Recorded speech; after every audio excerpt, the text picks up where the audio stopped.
Okay, we're live. Good evening. I'm honored to chair my first meeting this evening. I'd like to start by welcoming my fellow board members, Vice Chair Michelle Yan, Secretary Maura Marino, and Board Member Tony Williams. Board Member Leah Crucy, Board Member Sandman, and Treasurer Stanley Beatty will not be in attendance at tonight's meeting.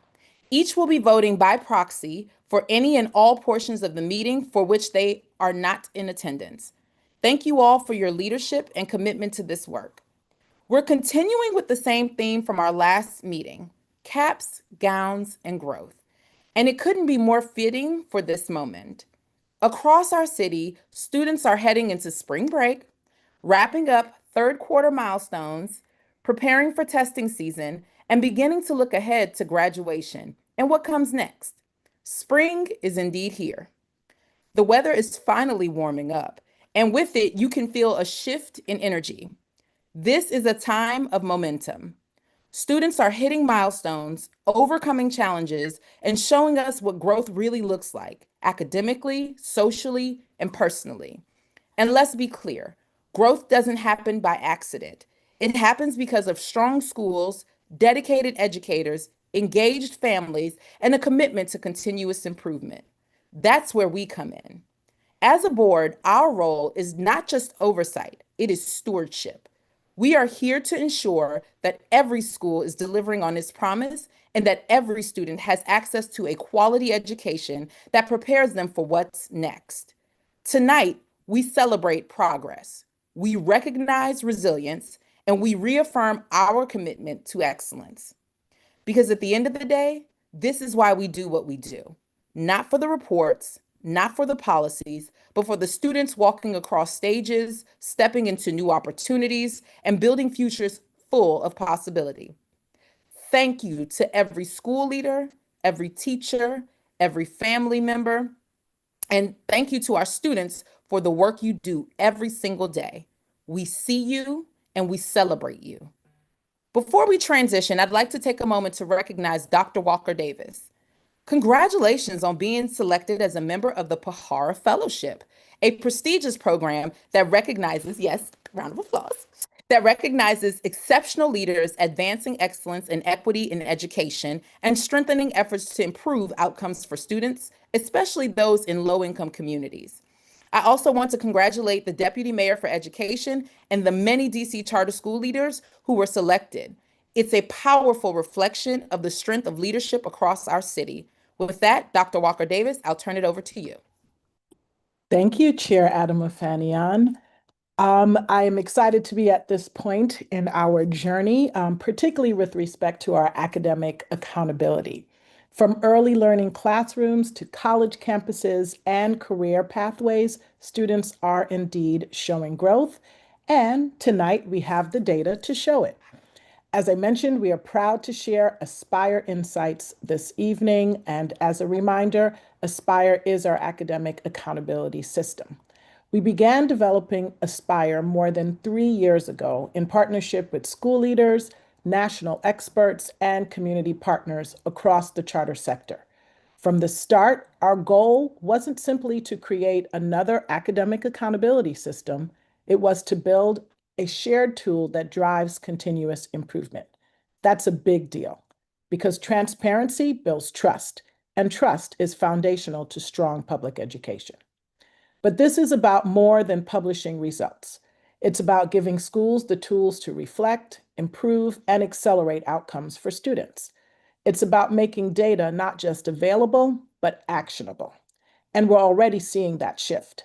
Many schools are not waiting. They are choosing to embed Aspire into their charter goals. They are raising the bar for themselves. They are leaning into the work of continuous improvement. That's what excellence looks like. And tonight, you'll also see that commitment reflected in the schools on the agenda. Staff will present 3 recommendations for schools that have been reviewed as part of this year's 5-year review cycle, each marking an important milestone in their journey. One school is in its 15th year, another in its 20th, and another in its 25th. Each of these schools opened with a promise to educate students well and provide families with meaningful, quality options. Each launched with a unique program and has continued to evolve its model to meet the needs of students while staying grounded in that original commitment. These milestones are worth recognizing.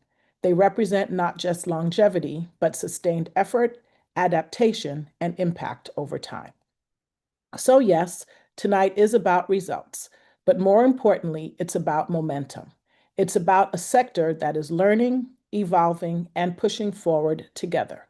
And most importantly, it's about students who are not just meeting expectations, but exceeding them.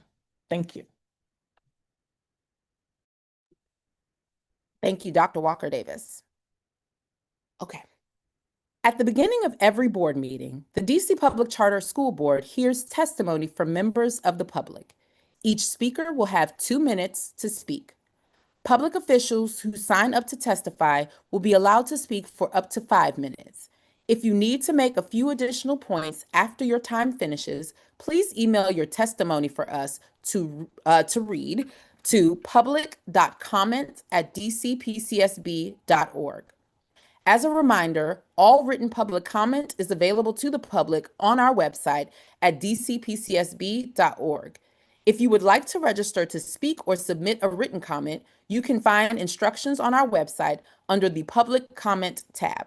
You can also submit your comments to public.comment@dcpcsb.org or call our public comment line to leave a voicemail testimony at 202 328 2660 and select option 2. The hand raising feature has been disabled. As we move through each speaker, our Zoom host for the evening, Jonah, will promote you from the attendee pool and unmute you.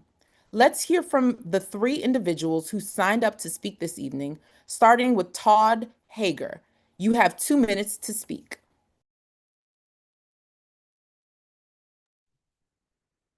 Chair Adamafanian, we don't have Todd in the pool. Okay. Yes, Todd is not in attendance, and I don't think neither is The rest of the 2. Okay. But we do have Crystal. Awesome. Thank you. Okay, well then I will now call Crystal, and please pardon me if I say your last name wrong. Sovereign, Crystal Sovereign. Good afternoon, everyone. Yes, it's Crystal Sovereign. Sovereign. Thank you so much. Yes, thank you. And thank you guys for allowing me to join. I am a former parent of 2 students from Washington Latin Public Charter School. Both of my boys graduated, one in 2022, which is my special needs student, and one in 2023. And I want to say they both started there in the 5th grade. And I'm very, very happy to say that Washington Latin especially did an exceptional job with my son, Christian, who you guys can see his head. He's my special needs student. There, the team worked proactively to make sure he had the necessary support, resources. And I can honestly say they did an amazing job, not just with making sure the teachers were equipped to manage him. They assigned him a dedicated aide who worked with him from 6th to 12th grade.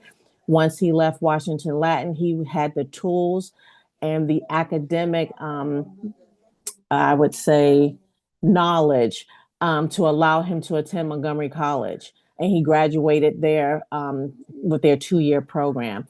And I'm proud to say that he is a part-time contractor now with NIH. And that's all thanks to Washington Latin. And my other son, because I know I only have 2 minutes and I can just rave, rave, rave about them, that graduated in 2023, which is doing exceptionally well in college. He was able to get a Questbridge scholarship and has a full ride and attends Macalester College and will be graduating in 2027. So on both spectrums, for me as a parent, Washington Latin stood the test of time and provided the tools that my kids needed to be successful as they progress in this life, as they matriculate. So kudos to Washington Latin and their team. Thank you so much. You're First welcome. and foremost, congratulations to your young men. Yes, They are thank you. thriving. Yes. This is wonderful to hear. And also congratulations to you and your Thank you. family. Thank you so much. It takes a village to support. It does. It does. And I can say that Washington Latin has a very inclusive environment, the community, the teachers, the resources, the support, they have done exceptionally well. And I'm very pleased. Yes. Wonderful. Thank you so much. Thank you. And you have a good evening. And thank you very much again for your testimony. All right. So thank you again to our speaker this evening and for the others who've submitted public testimony. This now concludes the public comment portion of our agenda. Next on the agenda, we celebrate a milestone, as Dr. Walker Davis alluded to in her earlier comments, with the presentation on the release of the school year 2024-2025 Aspire results. I'd like to invite Kirsten James Floyd, Director in the School Performance Department, to present. Good evening, Kirsten. Good evening, Chair Adamafanian. All right, take it away. Hi, everyone. My name is Kirsten James Floyd. I'm a director in the School Performance Department, and I will present Aspire Insights, Understanding School Performance and Driving Excellence in DC Charter Schools. I can't see the deck. I'm just loading it in right now. Give me half a second. Thanks, Jonah.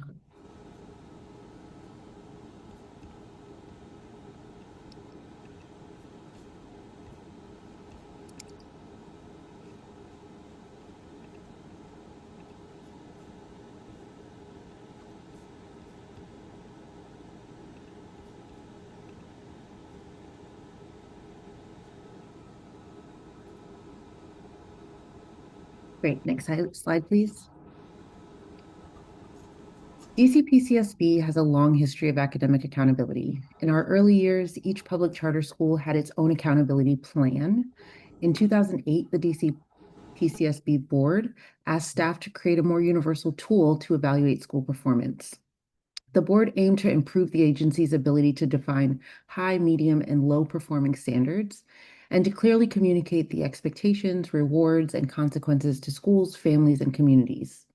A working group comprising DCPCSB staff, researchers, school leaders, and other interested parties began developing a set of academic performance indicators for elementary, middle, and high schools.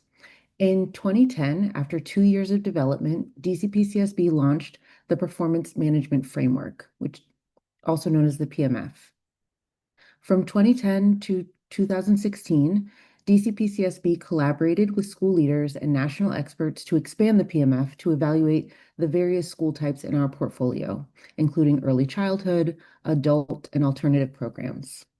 The PMF largely served DCPCSB well in our academic oversight for 10 years. However, in 2019, we began conversations about refining the accountability system. Then the pandemic hit. We paused our traditional accountability reporting and began revising the PMF to develop Aspire.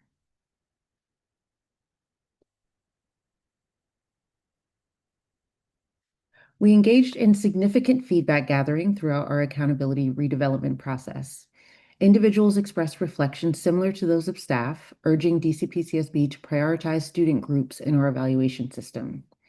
Feedback on the PMF from various interested parties included, but were not limited to, reducing the correlation between a school's overall score and high enrollment of at-risk students and students with disabilities, creating more specific rating bands so individuals can understand the distinctions in schools' performances, placing more value on moving students along levels of academic proficiency on statewide assessments, placing more value on non-academic achievements like unique or school-specific metrics, assessing the system and its measures for reliability and validity, and further defining how outcomes may impact charter expansion, continuance, or revocation. There was also a request for more information on teacher demographics in the school quality reports. That is not information we had previously collected from schools, but OSSI began reporting on educator workforce data in 2019. So there's an ongoing conversation about the existence of two parallel accountability systems for DC public charter schools: the Office of the State Superintendent of Education, or OSSI's statewide system, and our own system, Aspire. While having two systems might seem redundant at first glance, it's important to understand that they serve very distinct yet complementary purposes. As the district's state education agency, OSSI is responsible for a federally mandated accountability and school improvement system approved by the DC State Board of Education and the U.S. Department of Education. OSSI serves as the central data hub, collecting and reporting on all public and public charter schools across the district, though it only provides accountability ratings for K-12 schools serving grades 4 and above. Now you might be thinking, why does DCPCSB need Aspire? As the district's sole charter authorizer, we are legally responsible for making critical oversight decisions. Aspire is our, quote, locally owned and operated tool that gives our board the specific authority it needs to hold every DC charter school in our portfolio accountable. Three key reasons why we maintain this separate system: autonomy and agility. Because OSSI is dependent on the U.S. Department of Education, their system is less flexible. If we relied solely on the state system, we wouldn't be able to make immediate changes or adapt our accountability measures to meet the evolving needs of DC charter schools. Comprehensive coverage. This is a crucial data point. All public charter school campuses are evaluated by Aspire. However, nearly 30% of public charter school campuses do not receive an accountability score from OSSI. Without Aspire, a third of our schools would essentially lack a formal performance score or level. Lastly, strategic alignment. We want to be clear. We deeply value the work OSSI does. We have made a concerted effort to align Aspire with the state system wherever possible. We aren't ignoring the state's framework. We're building upon it to meet the specific needs of the charter sector. A perfect example of why this dual system approach is necessary is our current response to the new state assessment launching next school year. Because OSSI is the state education agency, they're tethered to federal requirements. Currently, OSSI has to wait for the U.S. Department of Education to approve a formal accountability waiver to adjust their reporting during this transition. In contrast, our locally owned status allows us to be proactive and decisive. Because we're not dependent on federal waivers for our internal oversight, DCPCSB was able to publicly announce our proposed grace and acclimation period back in December. This decision followed months of direct engagement with school leaders and our technical advisory group to solve a specific problem: how to fairly evaluate schools in grades 4 through 12 during a year when year-over-year growth data won't exist. This illustrates the two systems, two purposes reality. While OSSI manages the federal standard, DCPCSB provides the immediate flexible oversight necessary to ensure schools aren't penalized by technical transitions beyond their control. For those interested in the technical nuances, I encourage you to visit our website to view the one-pager that compares the two systems side by side, detailing exactly where they overlap and where they diverge to serve their unique purposes. The PMF was an exciting step forward in deepening citywide understanding of public charter school performance, but DCPCSB knew from its own oversight and external feedback that there were opportunities to improve its academic accountability in service of the city's students. From 2009 to now, DCPCSB's overarching academic accountability objective has remained the same: to drive high-achieving schools to full potential, mid-performing schools to high-achieving levels, and to eliminate low-performing schools so that DC students and families have a diversity of high-quality public school options. The transition from the PMF to Aspire wasn't just a technical update. It was a multi-year journey rooted in deep collaboration. We broke this process down into 3 phases: explore, develop, and implement.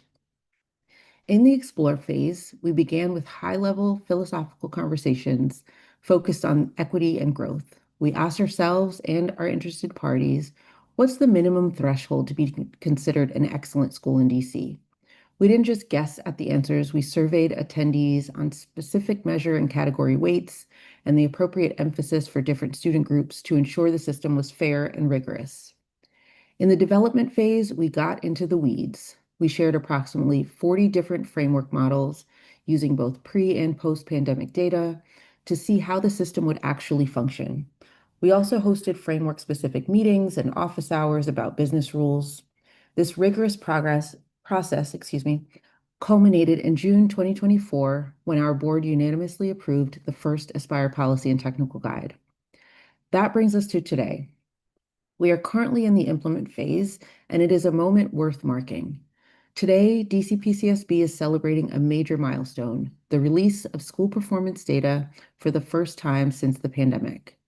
As a reminder, the DCPCSB board approved a specific reporting approach for the school year 24-25 performance based on public feedback. We committed to publishing individual Aspire measure outcomes for every campus without reporting overall Aspire levels or summative scores to allow schools to adapt to the new accountability system. This isn't just about accountability. It's about enhancing the public's understanding of DC's charter schools, of how DC's charter schools are serving students amid unprecedented challenges. Aspire is now live. Revising the academic accountability system supports DCPCSB's overarching vision that every DC student receives a quality education that makes them feel valued and prepares them for lifelong learning, fulfilling careers, and economic security. We fundamentally believe that schools should produce equitable outcomes for all students, ensuring that students from historically marginalized groups receive a quality education. The PMF was not designed to consider student group performance in this way. Overall, DCPCSB staff, leadership, and school leaders wanted to revise the accountability system to evaluate student group performance, prioritize academic growth, further differentiate measures of school quality by framework, and expand, refine, or introduce new measures. The following slides will illustrate how Aspire is delivering on these commitments. Using weighted student groups to calculate overall school performance ensures that outcomes for historically underserved students meaningfully influence a school's rating, rather than being diluted within overall averages. Under this approach, strong performance among higher performing student populations can no longer mask weak results for specific groups. At the same time, the weighting system includes a cap on the impact of any single student group, preventing schools that serve a disproportionately high number of historically underserved students from being penalized solely because of the challenges associated with their student population.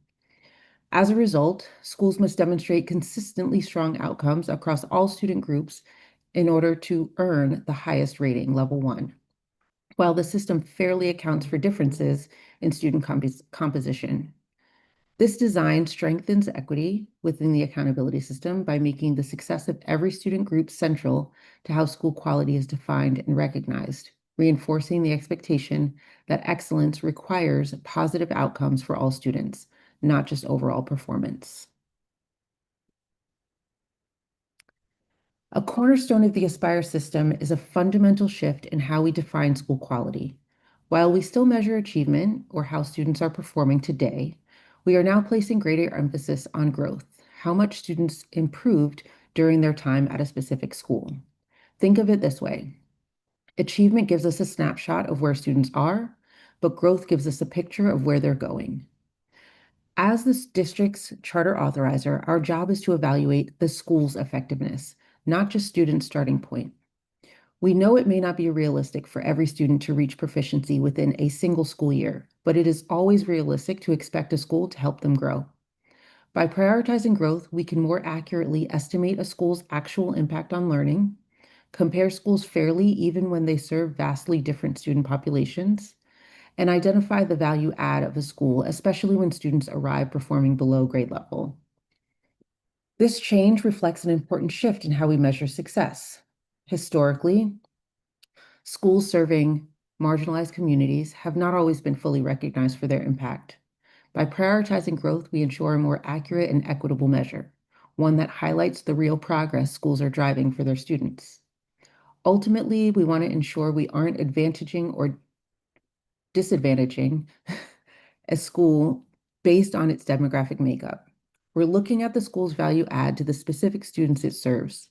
By focusing on growth, we create an incentive for schools to support progress for every student, ensuring that no student group's performance is obscured and every step forward is celebrated.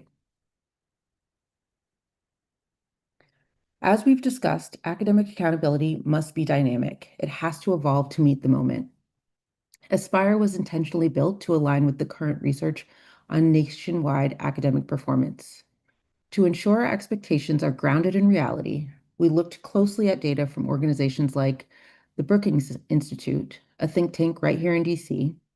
Their recent research confirms three critical realities that Aspire is designed to address.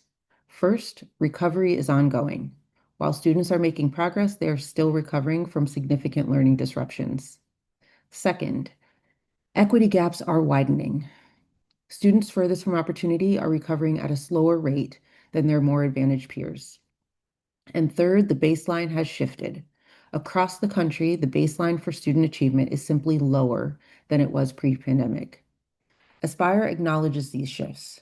By adjusting our benchmarks and focusing on growth, we ensure that DC public charter schools are held to a standard that is both rigorous and fair, reflecting the actual landscape of education today.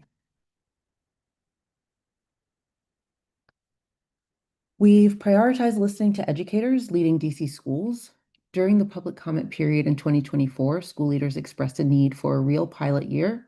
There was a valid concern about jumping straight into high-stakes decisions before schools had sufficient time to plan for such a shift in accountability.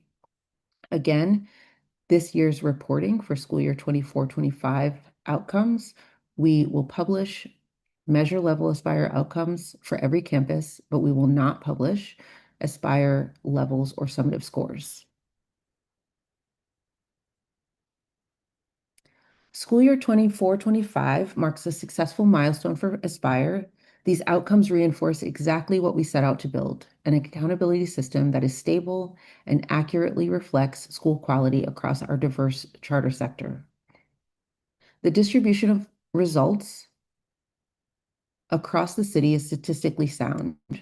Our analysis confirms that Aspire outcomes align with broader indicators of school performance.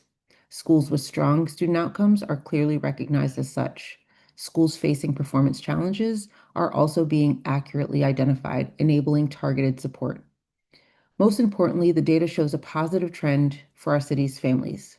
The majority of public charter school students are now attending level 1 and level 2 schools. Simultaneously, we continue to see a steady decline in the number of students enrolled in level 4 and level 5 schools. The 81 campuses that earned level 1 exemplary performance or level 2 strong performance represent every ward and all frameworks. They serve more than 29,500 students, and excluding the schools evaluated by the Adult Education Framework, these level 1 and level 2 schools serve an average of 52.5% economically disadvantaged students, 10.2% emerging multilingual learners, and 19.4% students with disabilities.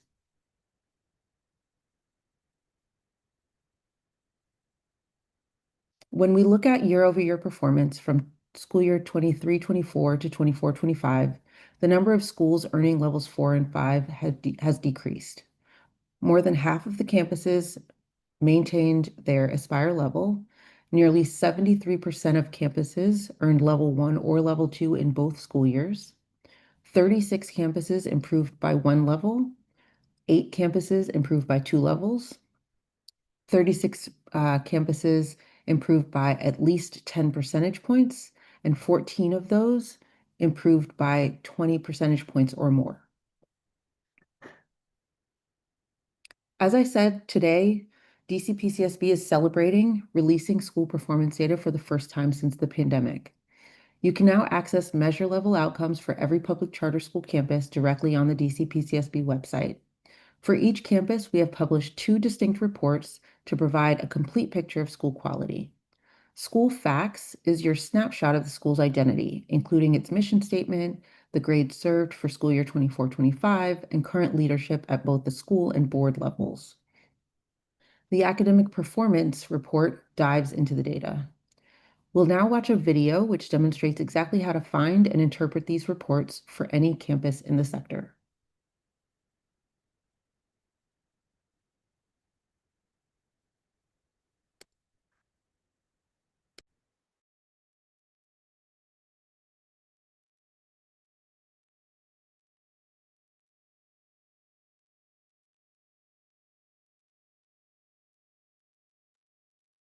Jonah, there's no sound.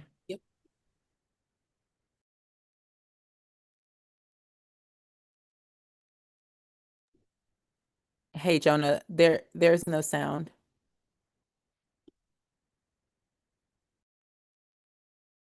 Academic Performance Report. This video will focus on the Academic Performance Report. Aspire is the DC Public Charter School Board's academic accountability system designed to measure how well public charter schools are serving every student. This year's reports focus on 3 core areas: school progress, school achievement, and school environment. This year, you won't see Aspire scores levels. Those will be published next year. Now, let's look at the Aspire results on the DC Public Charter School Board website to understand what you're seeing and what it means. There are 2 reports for every school: the School Facts Report and the Academic Performance Report. This video will focus on the Academic Performance Report. The Academic Performance Report is organized into 4 key categories, each helping families understand a different part of the school's performance. But before we walk through the categories, it's important to understand how to view the full report. You'll see a link that says, "Click here to see the student groups measured." An important feature of Aspire is that most results are broken down by student groups, including economically disadvantaged students, emerging multilingual learners, students with disabilities, along with racial and ethnic groups. This allows you to see how well schools are serving different groups of students. You must click this link to see performance for each student group. Once you click it, the full chart will appear, displaying the shaded performance bars along with the floor and target lines. On the charts, you'll notice 2 vertical black lines. These lines represent the floor and the target for that specific measure. The floor is the minimum performance level that DC PCSB expects. The target is the level that represents high-quality performance. The shaded bar shows the school's actual result. By comparing the bar with the floor and target lines, you can immediately see how the school's results align with DC PCSB's expectations. You can turn the floor and target lines on or off using the toggle at the top of the chart for a cleaner view. Let's start with school progress. This category answers the question, how well is the school helping students grow academically? Growth matters because it shows whether a school is helping its students learn, regardless of where students start. When we look at school achievement on the report, it shows how well the school is preparing students to meet grade level expectations, and for high schoolers and adult learners, whether the school is preparing them for college and career. Overall, this shows how well students are performing against key academic benchmarks. The final category is school environment. It reflects how well the school is engaging its students, because engagement and belonging have a significant impact on learning. This category includes absenteeism and re-enrollment rates, measures that predict students' future progress and academic success. And school-specific performance is grayed out because this information isn't available this year. This category highlights qualities focused on a school's unique mission or program model. DC PCSB will begin reporting on school-specific performance outcomes next year. To learn more about a school's mission, leadership, and demographic details, click on the School Facts link. So remember, each school receives 2 reports, the School Facts Report and the Academic Performance Report. Together, they show both who the school is and how the school is performing. Thank you for watching.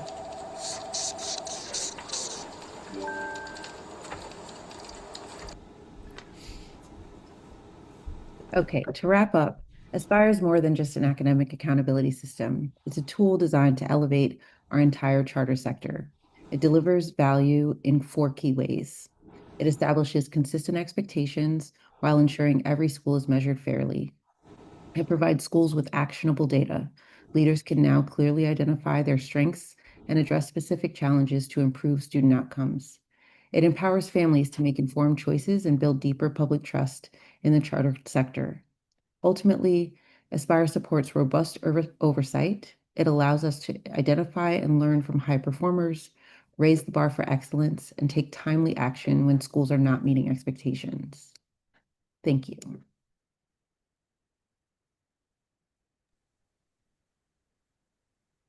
Thank you.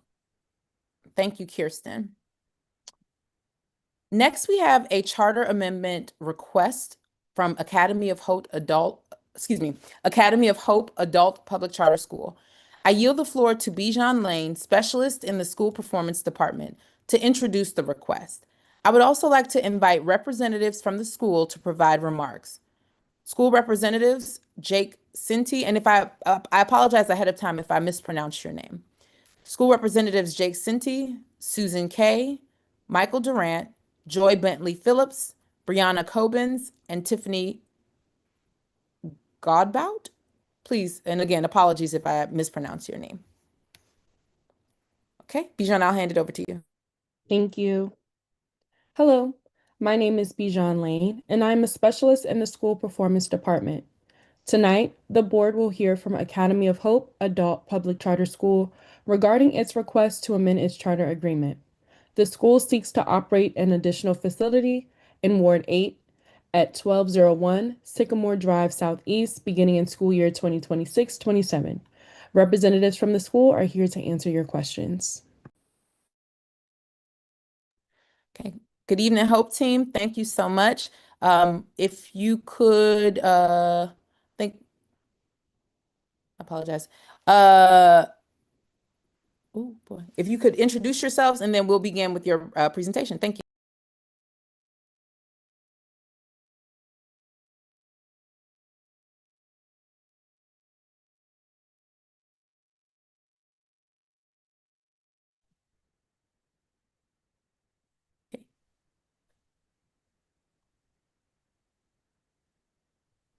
I think representatives are still entering. Oh, okay. Thank you so much.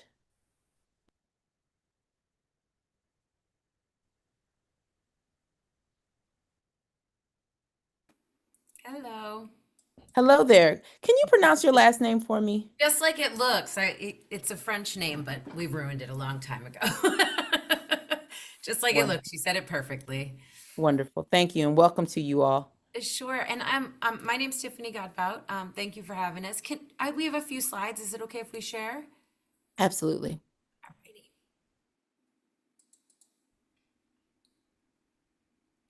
All right. Can you see my screen? All right. Good evening. My name, and thanks for the opportunity to present Academy of Hope's Facilities Amendment Request. My name's Tiffany Godbout, and I'm currently serving as the interim CEO, but I am the COO of Academy of Hope Adult Public Charter School, and I'm joined tonight by many of my colleagues who I thank for being here as well.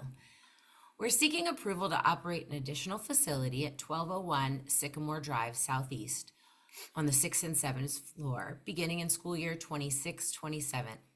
The amendment does not replace our existing campuses and will continue operating both our Ward 5 location and our current Ward 8 location. The purpose of this third site is to strengthen how we serve adult learners by centralizing the Ward 8 workforce programs and the school's core administrative functions in a space that gives us more room, more coordination, and more flexibility to meet our growing demand. The amendment request is driven by operational and student needs. Our enrollment has grown significantly over the last 5 years, culminating with our recent enrollment ceiling increase. Demand is rising specifically across wards 5, 7, and 8. Over the last 2 years, applications have increased by 33%, and this year, this school year, FY26, we enrolled 1,000 learners by the third day of the fall semester. Workforce enrollments have also grown significantly from 47 to 305 across 7 workforce programs this year. Our hybrid evening and in-person model has allowed us to maximize our existing space, but we're now at a point where additional facility capacity is necessary to sustain quality and respond to demand. Right now, our campuses are under real pressure. We currently own our Ward 5 site and have 10 years left on a lease for our Ward 8 location. We completed an educational specification which identified the need for roughly 20,000 additional square feet to serve our learners effectively, with Ward 8 being where we have the most significant impacts. As a result, we were looking for a shorter-term solution in preparation for a potential purchase at the end of our leases. In seeking another site, it seems we were looking for a needle in a haystack. Through strategic planning, learner and staff engagement, and board facilities work, we explored both short-term and long-term solutions to our space constraints. This search took nearly 2 years and required us to review more than 350 potential sites. And I know many of our charter partners have highlighted the same issue specifically east of the river. We'd like to thank our partners from Cressa and Open who are also on the call today, Susan Kay and Jake Sinti, who were with us for that entire 2 years. There were a variety of factors that drove the search. We were seeking a high quality building with a dedicated entrance that was both secure but also welcoming. And location was a major part of our decision. We needed a site that was easy to reach, able to handle high learner traffic, and positioned to support the long-term growth that we were seeing east of the river. Further, we were seeking a site that was transit proximate, which is critical for adult learners balancing family, work, and school. Sycamore rose to the top because it aligned with both our operational needs and our growth. It's accessible from our existing campus positioned in Ward 8, where we see strong demand and supports administrative crossover between sites.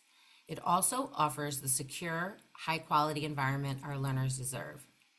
This site is located on the St. Elizabeth's East Campus, a growing mixed-use hub in Ward 8, and Academy of Hope will be co-located in the Whitman Walker Max Robinson Center and in the building where the mayor's ATC is located, both key partnership opportunities. It's also near major community anchors, including Cedar Hill Regional Medical Center, the Care First Arena, and Sycamore and Oak. This location allows us to provide direct employer connections and adult-centered wraparound services in close proximity to where learners live and work. The expansion increases both quality and access. The Sycamore site allows us to better organize our higher level diploma classes, workforce pathways, testing, advising, and student support functions in one place. It also creates dedicated workforce labs and alumni support, so learners, program completers, and graduates can receive dedicated support. This means more instructional sections, better placement by level and grade, fewer scheduling bottlenecks, and stronger coordination across advising, retention, testing, and career services. Importantly, these adjustments will also improve operations at our other campuses, as we'll consolidate many administrative functions at this campus, opening up space for learner programs at our other sites.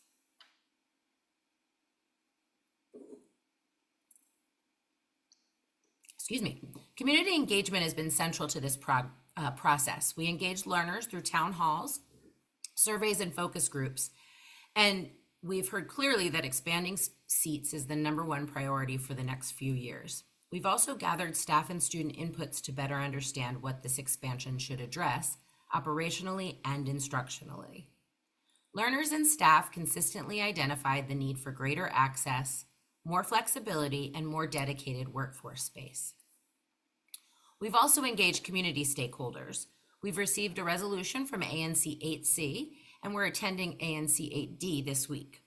We're also continuing to explore partnerships with our Ward 8 neighbors and other building tenants. This slide reflects the implementation timeline. Due to the very abbreviated timeline, we've adopted an accelerated review and permit process. Our next major milestones are the GMP, demolition, financing review for an OSSI loan we're applying for, inspection, substantial completion, and obviously use and occupancy, which is currently scheduled for August 4th. We're tracking facilities readiness and financing in parallel to ensure the site is prepared for operating in the fall. And last but not least, from a financial standpoint, the facilities amendment is built on a very conservative model. The total project budget is $4.5 million, supported by a mix of tenant improvement allowance, OSSI facilities funding, and Academy of Hope investments. The broader 5-year financial outlook remains strong. Even under a flat enrollment scenario, capping at 1,150 learners, Academy of Hope maintains more than 200 days of cash on hand throughout the 5-year period. The project includes front-loaded facilities and equipment equipment investments, but Academy of Hope remains cash flow positive from operations. It is a financed phased investment supported by positive operating and strong liquidity. In closing, Academy of Hope respectfully requests approval of this facilities amendment so we can expand access to adult ed, strengthen workforce programming, and better serve adult learners across Ward 8 and the district. We appreciate the board's consideration and welcome your questions. Thank you so much. And what an exciting moment for your school and for your team. I will now invite members of the board, my colleagues, to ask questions of the Academy of Hope team. Colleagues, are there any questions? Yes, I have a couple questions, Chair, if that's all right. Please. Thank you. And thank you, Tiffany, for that presentation. I'm a huge proponent of our adult public charter schools. This is a really exciting opportunity, and our adult schools play a very unique and important role in our public education system here in DC, unlike in many, many other places. So excited for you all to have this opportunity. This location is a very exciting location because of all of the partnership opportunities. You named a couple on the page: St. E's, Whitman Walker, the Ward 8 ATC, as some of the larger opportunities that you're interested in. Are those ones where you're going to be pursuing a formal MOA of some type, like looking to put something down in writing, or are you thinking about more informal partnerships? And if you could just speak a little bit more to the status of those and where those stand. Sure, and I'd also welcome Joy Bentley Phillips, our Chief Strategy and Growth Officer. We are exploring all of the above. There's nothing there are no plans for any specific formal partnerships. That said, we were in conversation with Whitman Walker Clinic. We had some scheduling. We were actually hoping to meet before this meeting. We've obviously met with them, but to talk more partnerships. Some of the decisions around this site were based on that ATC is in the building, the healthcare. We have a healthcare program, obviously. So there were a lot of opportunities there. But Joy, do you want to add anything in specifically? Yes, just to add that the thinking, Michelle, is to have formalized MOUs with the partners. We are planning to expand our capacity just to have somebody who does partnerships for Academy of Hope. That's currently like a position that I've been carrying. But yes, that is one of the reasons that we wanted to be in that site. We see opportunities for our healthcare pathways as well as our IT pathways. And then opportunities for partnership with all that's coming with RFK, and then with the facilities across the street, and just opportunities for us to raise awareness about this amazing resource that DC has in adult education. So yes. Okay, great. Thank you. And then one other smaller question. You all put in your application that centralizing the CASAS testing is an important benefit of this, and that it'll accelerate the time to credential, I think, is one of the metrics. Can you just share a little bit more about, what the driver is there and what that connection is? Sure. So assessments and CASAS, both from learners coming in and then obviously our quarterly CASAS testing, benchmark testing, is a challenge in a tight space because we have sound issues, we have issues of classes and timing and people who trickle in late when, and so that was a real consideration when we were looking at spaces, to find a space that would allow us, particularly Ward 8, where we're really on top of each other, to have some dedicated soundproof space for GED testing, which we have at Ward 5, but at Ward 8, sometimes simply because of space, we are doing a jockeying and people are having to go across town to where we have a more dedicated space. So at this site will be all of our Ward 8 CASAS testing. So we have an actual lab that will be only for CASAS testing or other testing, but that we can schedule in advance, that we won't be, abutting against programming. And then we have actually some slab, I know way too much about this now, slab to slab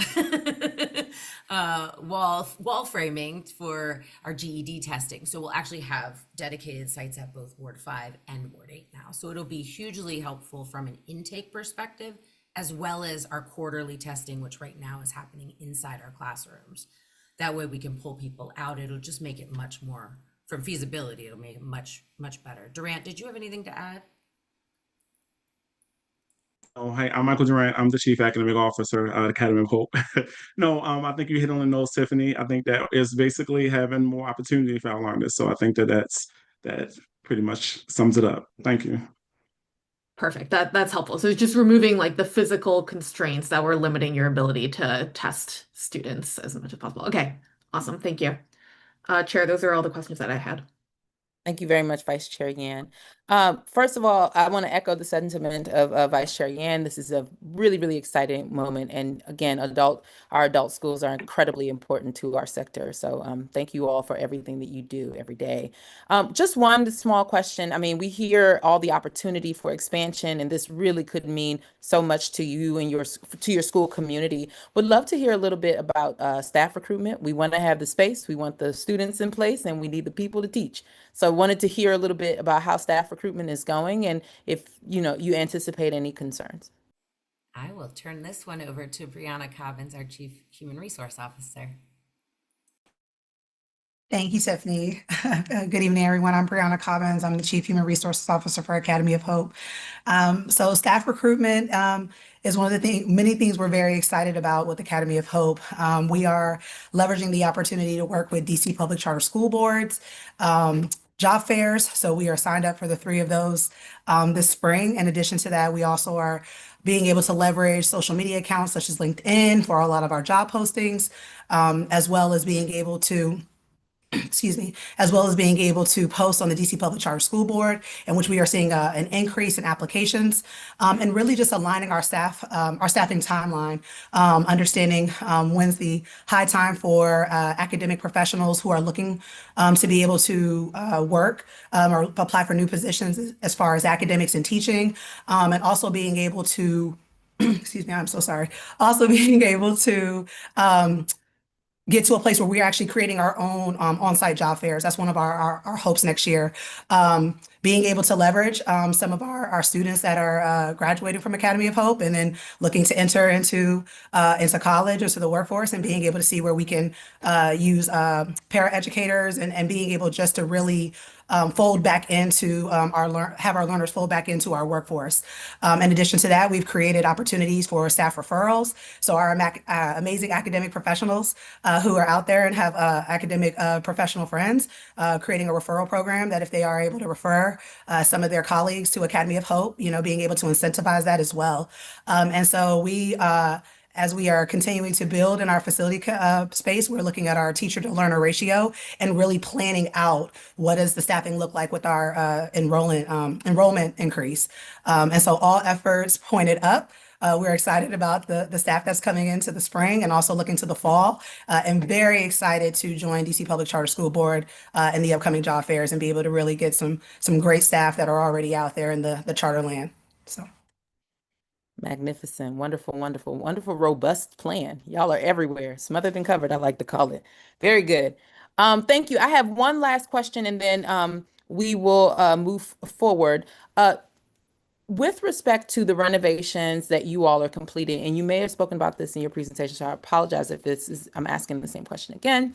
If these renovations are not completed by the start of the school year, will the proposed facility still be adequate to support the school community and the programming? I absolutely anticipated this because it's a tight timeline. We have very much looked at this over and over and over again. Yes, we will actually, because of the way that our enrollment ceiling increase is structured. We go up to 1150 a year. It just so happens that this year in the fall, we served 1130 some learners in our existing facilities. And so this is, if we're running behind on this particular site, we can, through the combination of evening classes, hybrid classes, and in-person classes, day and evening, we can manage up to 1150 in our existing footprint. Not ideal because we're trying to alleviate space, but we do have about 6 weeks window. I don't want to curse it though. We do have about a 6 week window built into the timeline for a little bit of buffer there before classes actually start our workforce programs. So we can exist. We just hope we don't have to. Got it. Thank you so much.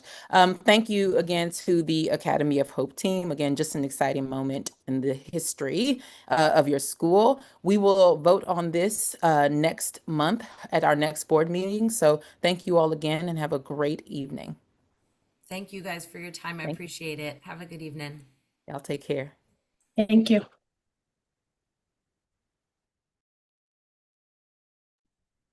All right. Colleagues, I will now entertain a motion to approve tonight's public meeting agenda.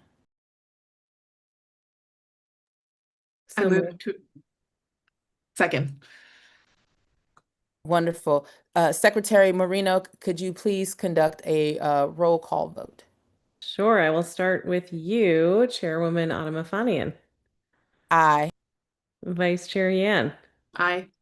Board Member Williams. Aye. And I am an aye, so the motion carries. Thank you so much. All right. Next on the agenda, we have 3 schools up for review or renewal. I yield the floor to Gina Lucchese, manager in the School Performance Department, who will introduce each school. I would also like to invite representatives from each school to provide remarks as Gina introduces them. We'll begin with Washington Latin Public Charter School. Thank you, Chair Adamofanian. Good morning, or I'm sorry, good evening. My name is Gina Lucchese, and I'm a manager in the School Performance Department. Tonight, the board will vote on the charter review of Washington Latin Public Charter School, the charter renewal of Richard Wright Public Charter School for Journalism and Media Arts, and the charter review of KIPP DC Public Charter School. I will now introduce the Charter Review Standard, which applies to Washington Latin Public Charter School and KIPP DC Public Charter School. Later, I will share the Charter Renewal Standard, which applies to Richard Wright Public Charter School. The School Reform Act stipulates that DC PCSB shall review a school's charter at least once every 5 years. As part of this review, DC PCSB must determine whether the school failed to meet the goals and student academic achievement expectations set forth in its charter, and whether the school committed a material violation of applicable law or of its charter, including violations relating to the education of students with disabilities. If DCPCSB determines that a school has not met its goals or has committed a material violation of law or of its charter, the board may, at its discretion, revoke the school's charter or grant the school a conditional continuance. Additionally, there's a fiscal component to the charter review. Per the School Reform Act, the board is required to revoke a school's charter if it determines that the school has engaged in a pattern of non-adherence to generally accepted accounting principles, has engaged in a pattern of fiscal mismanagement, or is no longer economically viable. Given the disruption in schooling and data collection during the COVID-19 pandemic and DCPCSB's development of the Aspire system, DCPCSB ceased producing the Performance Management Framework, or PMF, after school year 2018-19 and did not assess goal attainment for school years 2020 to 21 or 21-22. Consequently, for this review period, DCPCSB staff assessed each school's charter goals performance using goal attainment pathways for school years 22-23, 23-24, and 24-25 as outlined in DCPCSB's charter goals policy. Washington Latin Public Charter School is up for its 20-year review. The school educates 1,230 students in grades 5 through 12 at 4 campuses located in wards 4 and 5. This charter review examined performance at the 3 campuses that operated during the review period: middle school, upper school, and Anna Julia Cooper Middle School. Washington Latin Public Charter School adopted the PMF as its charter goals. It also adopted a goal measuring exclusionary discipline rates for at-risk students. All 3 Washington Latin Public Charter School campuses fully met a goal attainment pathway in each school year under review, which includes school years 22-23, 23-24, and 24-25. Washington Latin Public Charter School also met its exclusionary discipline goal each year under review, which included school years 22-23 and 23-24. DCPCSB staff determined that the school has not committed a material violation of law or of its charter.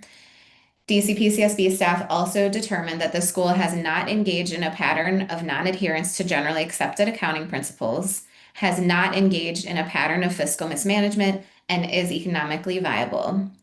Based on these findings, DCPCSB staff recommends that the board vote to continue Washington Latin Public Charter Schools charter. Washington Latin Public Charter School representatives are available to speak about the school's performance over the past 5 years and to answer the board's questions. Thank you, Gina.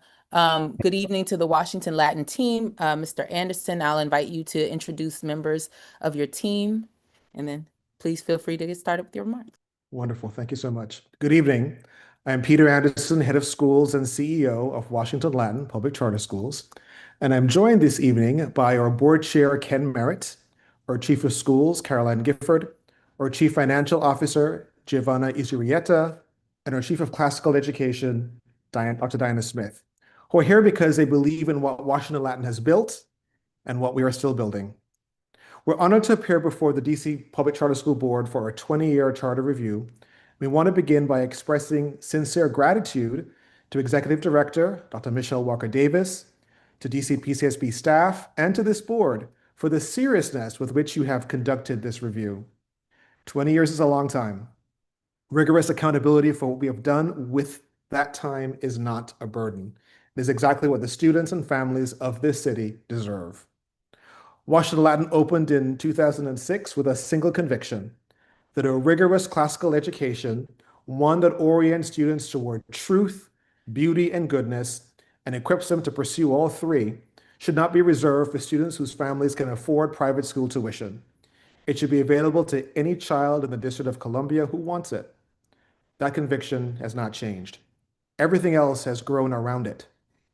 Over the past 5 years, Washington Latin has demonstrated that this conviction produces measurable outcomes.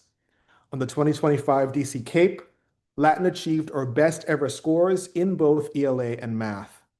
73% of our students earning a 4 or 5 in ELA and 52% in math across all grade levels. We achieved our highest ever AP participation and pass rates with 152 students taking 332 exams and 82% passing at least one. And we're particularly proud of what this performance looks like for our most vulnerable students. Washington Latin had the highest percentage of economically disadvantaged students in the city, scoring a career of in ELA in 2025. Classical education done. Equity strategy. The most consequential chapter of our recent story is one no data table fully captures. For years, we debated whether to open a second campus, genuinely worried what that expansion would look like and whether it would dilute the culture that makes Latin distinctive. We delayed until the moral weight of a 2,500 student waitlist made further delay its own kind of failure. We opened the Anna Julia Cooper campus in 2022 in temporary space at the tail end of a pandemic, and what our community built there exceeded our expectations. The Latin way, our set of principles and our approach, took root. The culture transferred. This year, we opened our second upper school in a permanent facility in Ward 5, financed through a favorable loan and a successful fundraising campaign. We now serve more than 1,230 students across 4 schools, with more than 4,600 applications received for the 2026-27 school year. We also want to be honest this evening about where we have fallen short and equally honest about what the full picture shows. The review notes our special education reevaluation timeliness was unacceptably low in school year 2022 and school year 2023. We have said so plainly in our written response, and we say so again here. We did not have the administrative systems in place that our students with disabilities deserved, and we take full responsibility. We have since hired a director of student support at the LEA level, added a dedicated special education administrator at our Second Street campus, and deepened our partnership with the DC Special Education Cooperative. Our reevaluation timeliness for this school year is 86%, the highest in 5 years and above the DC rate. But the compliance data does not tell the complete story of how we have served our students with disabilities. The 2025 DC CAPE results perhaps provides some more insight. Washington Latin had the highest percentage of middle school students with disabilities scoring a 3 or above on ELA in the city. At the high school level, 56% of our students with disabilities scored a 4 or 5 on ELA, more than 4 times the citywide average of 12%. In math, 7% scored a 4 or above, 3 times the DC average. We fixed our compliance systems because our students deserve better administrative care, and these academic results reflect the instructional care they have received all along. Finally, the Anna Julie Cooper campus's math growth fell below our expectations during the review period. The campus is young, the faculty is newer, and building instructional excellence takes time. Yet our most recent MAP data shows a 9 percentage point improvement in students meeting growth targets. We're investing in this campus the way we invested in our Second Street campus in its early years, and we expect the results to follow. Washington Latin has served the children of the city for 20 years with financial integrity, fidelity to our classical mission, and with institutional honesty. We're proud of what we have built, we're clear-eyed about what remains to be done, and we're grateful for the opportunity to continue. Thank you so much. Again, congratulations to you all for 20 years of incredible achievement and service to the Washington Latin community. Fun fact, I'm going to take my chair privilege. The Anna Julia Cooper campus is right behind a building that I grew up in as a kid. So I spent many, many moons walking by that ballet school, and now to see it be repurposed to Washington Latin to do the work that you all have been doing warms my heart every time I drive by and think about life before in that time. Very good. So thank you all. Congratulations. And I'll now turn it over to my colleagues for questions. I'll actually turn it over to Board Member Williams to start with the questions. Thank you, Chair, and thank you, Peter, and to the entire Washington Latin team for all the incredible work that you all do. I was really curious as to actually the experience here and the learnings from opening the Anna Cooper campus, and particularly serving a greater number of disadvantaged students, and the approach that you all have taken there. I mean, and the learnings that you talked about it yourself, Peter. Some of the numbers weren't where you all wanted to be, but you all leaned in. You've seen, I think you said, a 9 percentage point improvement on the math scores. And quite frankly, I wish every school had numbers like you all do. Although there are obviously circumstances here, but I'm curious as to what your learnings were from opening up that new campus, from serving that new audience, or that new school, and how you translated some of the some of that lessons to that new constituency that you were serving, and what lessons that we can also take as a broader, more broadly for the sector from that. Thank you so much. There are a number of things that we've learned, and I'm going to invite some of my colleagues to chime in as well.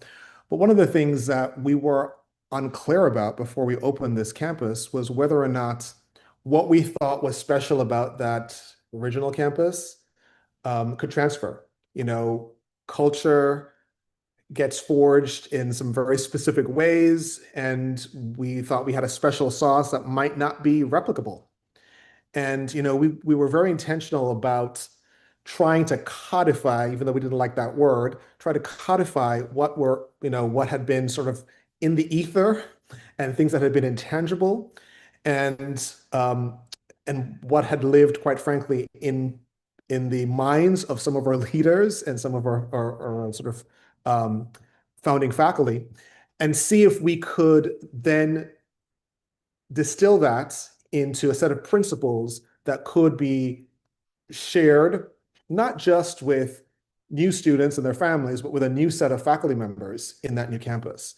And that's how we got the Latin way, which started with a set of universal beliefs and then went to a set of pedagogical beliefs, or operational beliefs, and then led to some behaviors, and really rooted in these principles, these four principles. And what was evident was that yes, we could transfer those principles. Culture is transferable in a way that we thought it might have been difficult to do. And the two campuses are not exactly the same. They're like siblings, and so just like any siblings, they have their own unique elements. However, the core of what makes Washington Latin Latin has transferred. And really, the idea of beginning with beliefs and making sure that we were clear on what those beliefs were and what beliefs we were not going to that were non-negotiable, I think is important as you think of not just in thinking about replicating something, but in developing frameworks for excellence, whether it's for teaching or for leading. So that's one piece of it.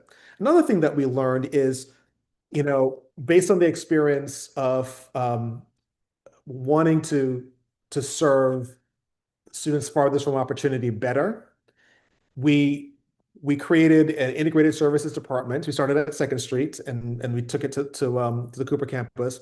But something else that was particularly important was the way we set up our MTSS program. And we baked that into our schedule. And so from the very beginning, we sort of normalize getting help. We normalize the idea that everyone can be working on something. And so rather than having a stigma that kids are being pulled out for this or that, everyone had, as a part of their schedule, opportunities to get extra help and extra support.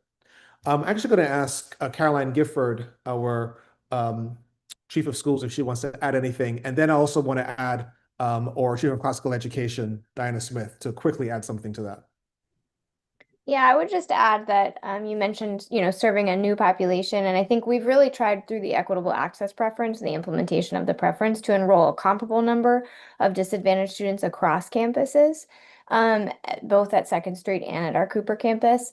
And then just to add to what Peter said, I think that we, again, we weren't sure how to codify and replicate the culture that we had developed at Second Street at Cooper, but in doing so, really discovered that by opening the Cooper campus, there were actually things we could learn from what they were doing that then could be taken back to Second Street. So a good example of this is the way we've done fifth grade orientation. Cooper campus developed a new way to do it that was really rooted in the Latin way principles. And now Second Street campus is taking on some of that and replicating some of that work. So it's become sort of an iterative process of improvement across campuses.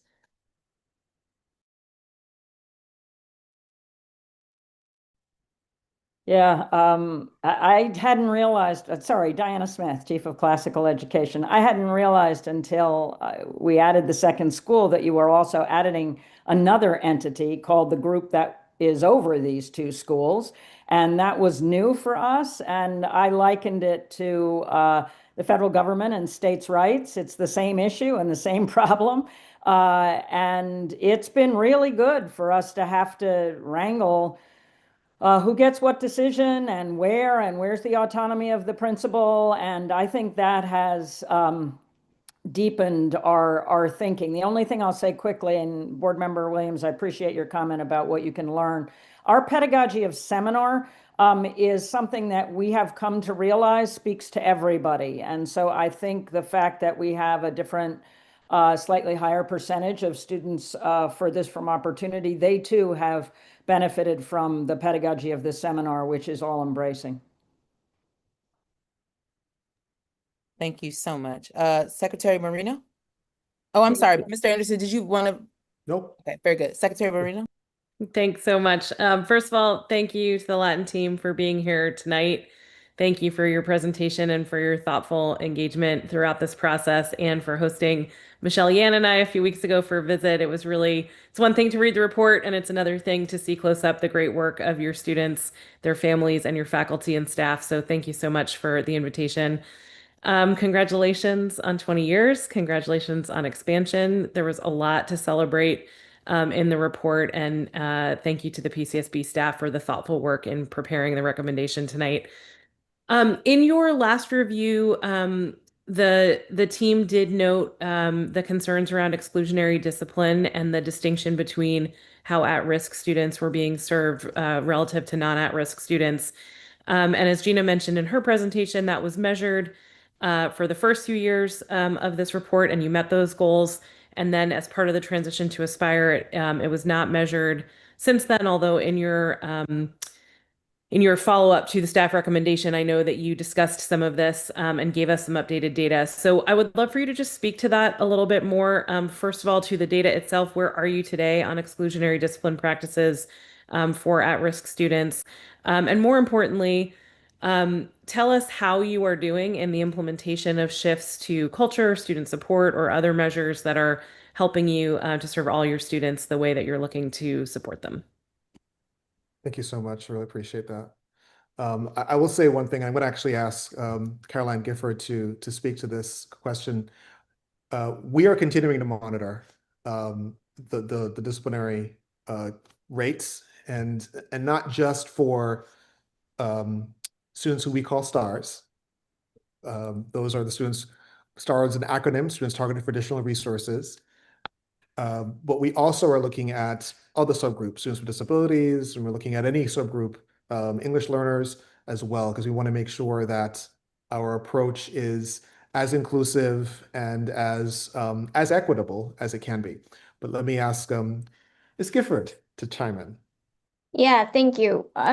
Our school leadership teams monitor the rates of exclusionary discipline among, like Peter said, all subgroups extremely closely, and have been really focused for the last 5 years, not only on reactive discipline measures, but also on the proactive side as well. So our out-of-school suspension rates have decreased for both students with disabilities and STAR students or at-risk students every year since 2022.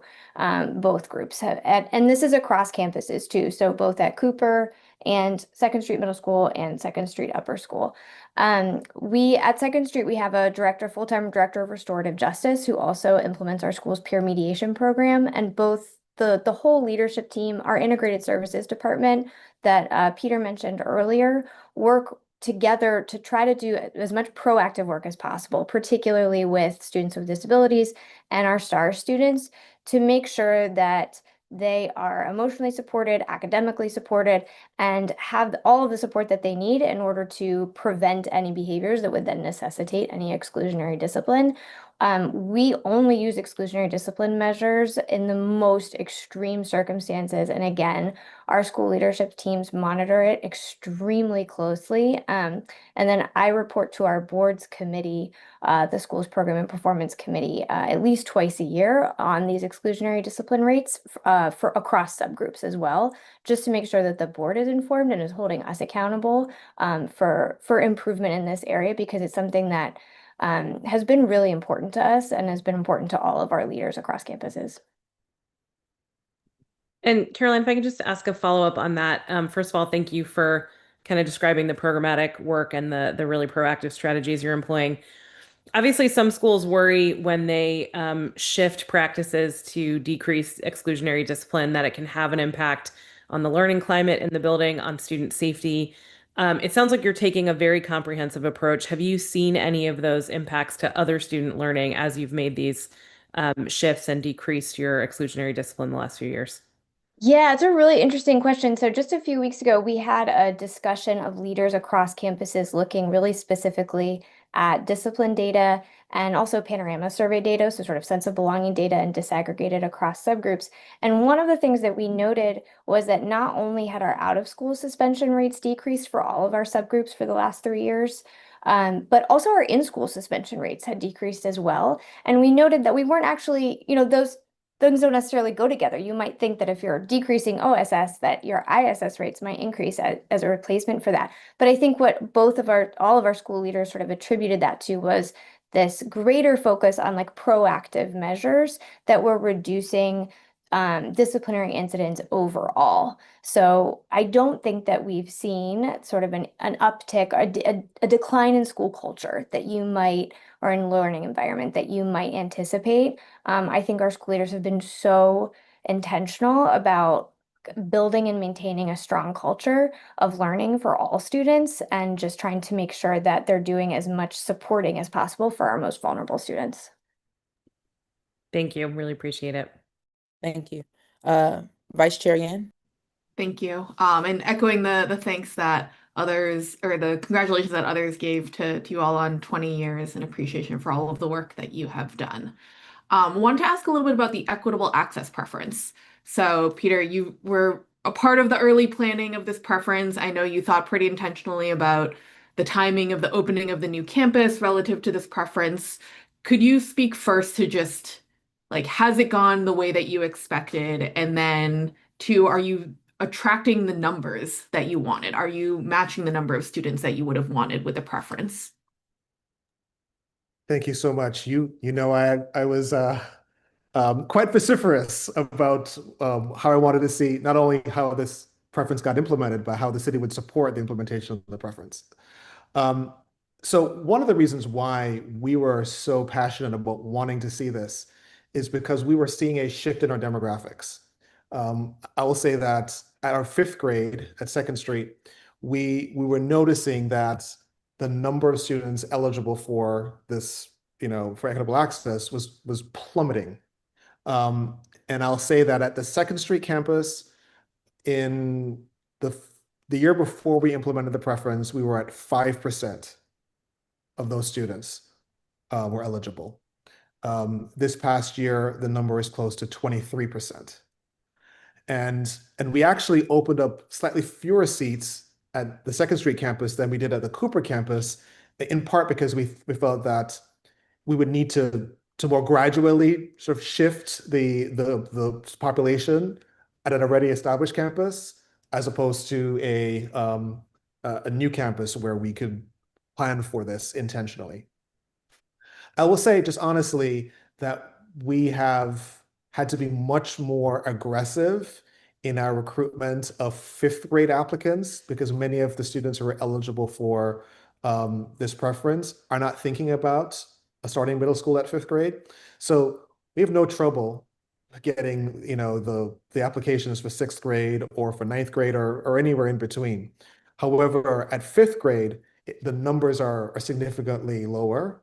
And so what we have tried to do is actually, and I know it's tough because we've got a lot of applications, we have a long waiting list, but we have had set aside seats and have kept those seats open, sometimes even after the school year has started, because we have wanted to really fill those seats with students who are eligible. And in addition to the ones who are eligible, without getting into too many details here, we know that there are other families that have enrolled who would have been eligible if they applied for public assistance, but for a variety of reasons, some of those families have not applied for public assistance. And we have actually been really intentional about recruiting some of those families as well. And we feel very proud of ways in which we've been able to attract and support those families. And even if they don't count officially in our numbers, they've actually been very important in helping to change just the nature of our community. And so I will say that we haven't gotten to the numbers as quickly as I would have anticipated, but we're making more progress each year. We are finding ways to get the word out in more successfully. And this has really been the major thrust of our recruitment efforts. We've been very fortunate that a lot of people consider Washington Latin, whether or not we do any intentional recruiting. And so all of our intentional recruiting efforts have really been focused on this population. Thank you for that. And I very much appreciate the robust way that you've thought about the preference, but also thought about recruiting. And I think it's important for all the LEAs, folks who might be on the call and folks who might listen to this later, to recognize that even if you are a high demand school, to make sure that you're building up a diverse student population requires a lot of intentionality, including keeping the seats open through the start of the school year if you actually want to hold yourself and your school community to this. So thank you for that. You're welcome. Well said, Vice Chair Yan. Okay, Latin team, I have 3 questions. 2 are rapid fire and 1 is probably a little more robust, so y'all bear with me.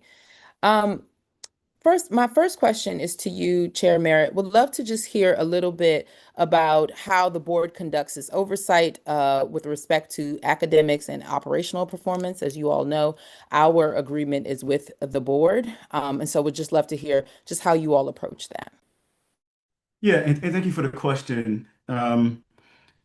Well, from our perspective, I think as a board, we have the easy part, right? We've kind of organized ourselves through committees that gets to connect with this team, right? And when it comes to uh, academics, we have our school programs and performance committee that literally goes through a cadence that we've established along with Caroline and the team here of the types of things that we want to see on an ongoing basis, right? And so when it comes to the fall, winter, spring map scores, when it comes to um, demographic information, when it comes to the types of things that we'd expect to see to kind of measure how things are going, it's pretty much systemic at this point. What we get to see, the tough questions aren't.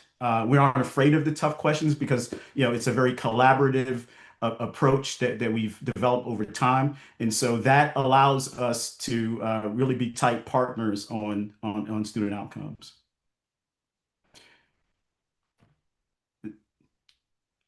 Did I cover everything there, Chair? It sounds like you did to me. Thank you for that. And again, Okay. I think it's just important for other LEAs and boards to hear just how you all do the work. You don't get to the results you all have just by one part or alone. It takes partnership. Next question is probably a little more detailed, and then my last question is rapid fire, I think. So one, I want to commend you, Mr. Anderson, for acknowledging up front the compliance piece and the work that you all have done, and acknowledging publicly that this isn't where you want to be. And so again, commend you for that, being forthright in that way. But in the spirit of what we're doing here tonight, which is reflection and just sharing learnings over the last 5 years, I want to acknowledge and love to kind of open up the space to hear a little bit more about your work with your STAR students. I think it's incredibly commendable, the academic achievements that you all have been able to reach with this incredible group, as I like to refer to them, incredible group of young people and their learning.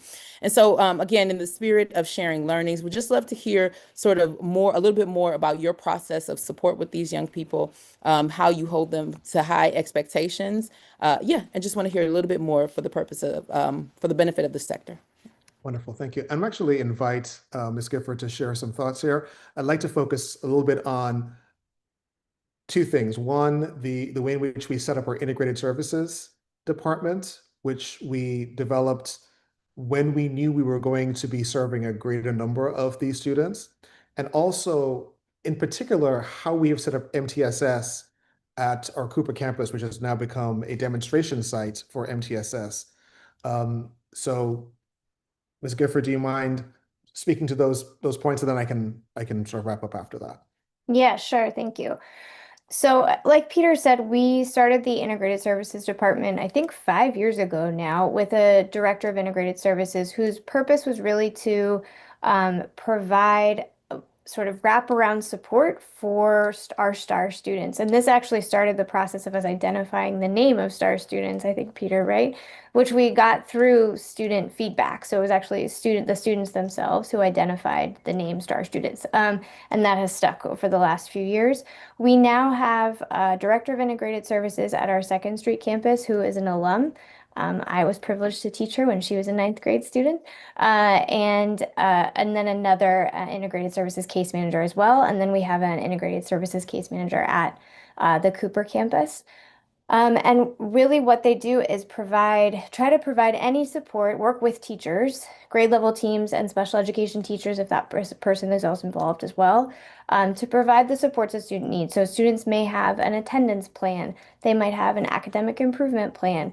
That person is checking in with families to making sure that families have what they need. During the pandemic, that looked like, do you have a wireless access point? Do you have the materials that you need?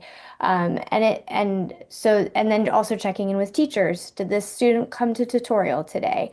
Creating incentive plans if needed. Just establishing that relationship with the student, the family, and all the teachers, and especially with that student's advisor too, to make sure that that student is supported and has anything and everything that they need to succeed, and that they know that those adults are behind them every step of the way.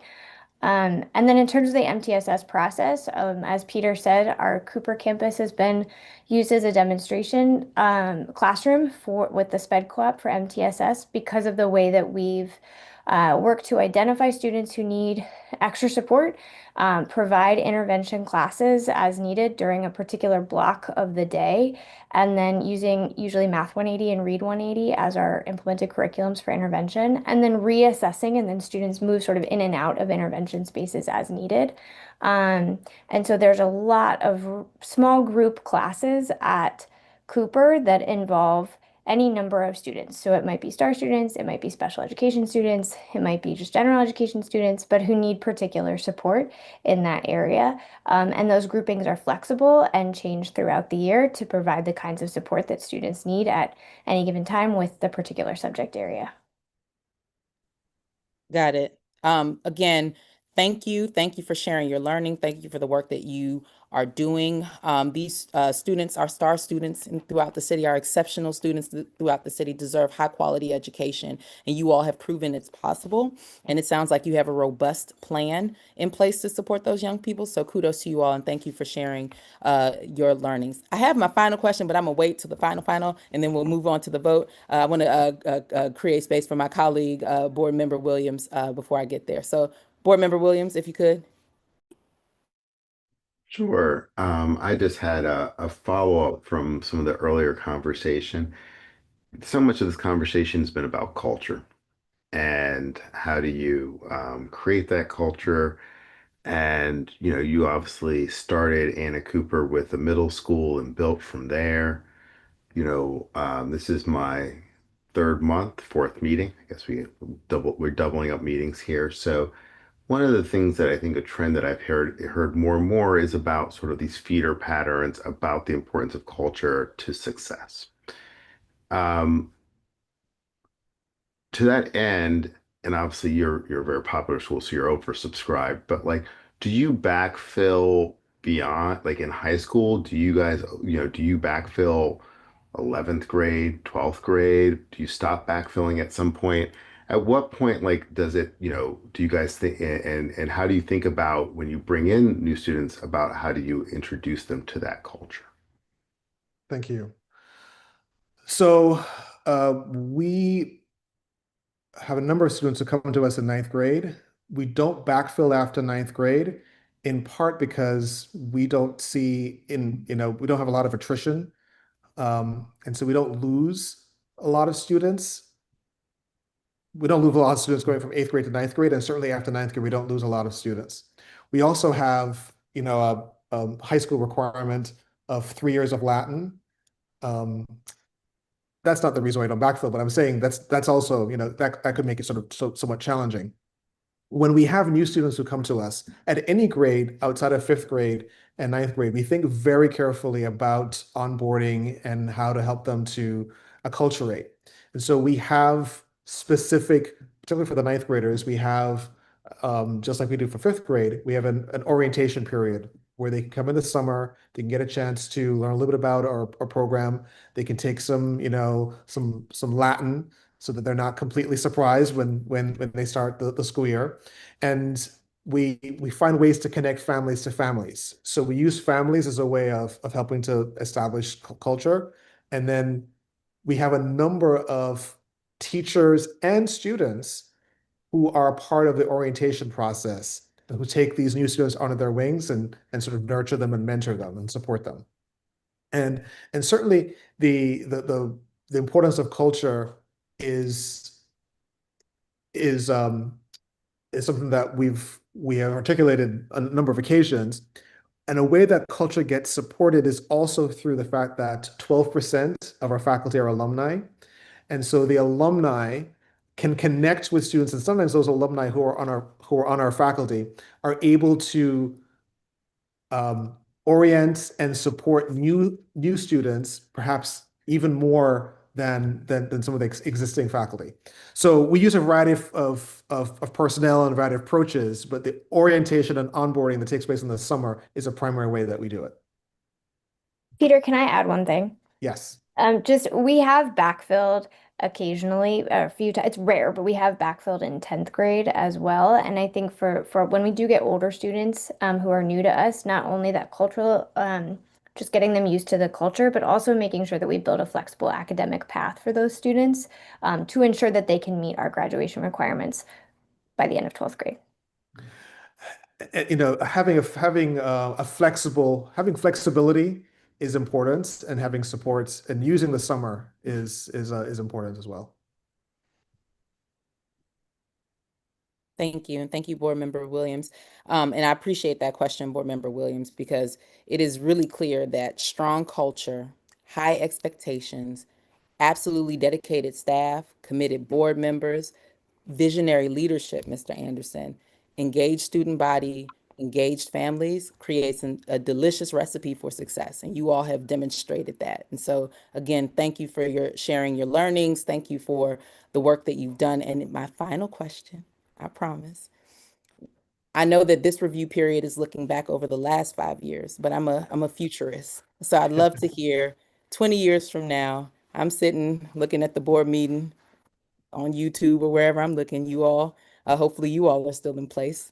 Would love to just hear what will we be celebrating about Washington Latin, not just the accomplishments of the school, but what you've contributed to the sector as a result of your work. What will we be celebrating? So let me say a number of things real quickly. And some of these are short-term things that we want to accomplish. Some of them are longer-term things. So we want to see more growth for our STAR students and our students with disabilities. Even though we're proud of the growth that these students have made, there's still a gap between those students and their gen ed peers, and we want to continue to close those gaps and learn more and share more from that learning. So for that growth, math. You notice that there is a gap between our ELA performance and our math performance.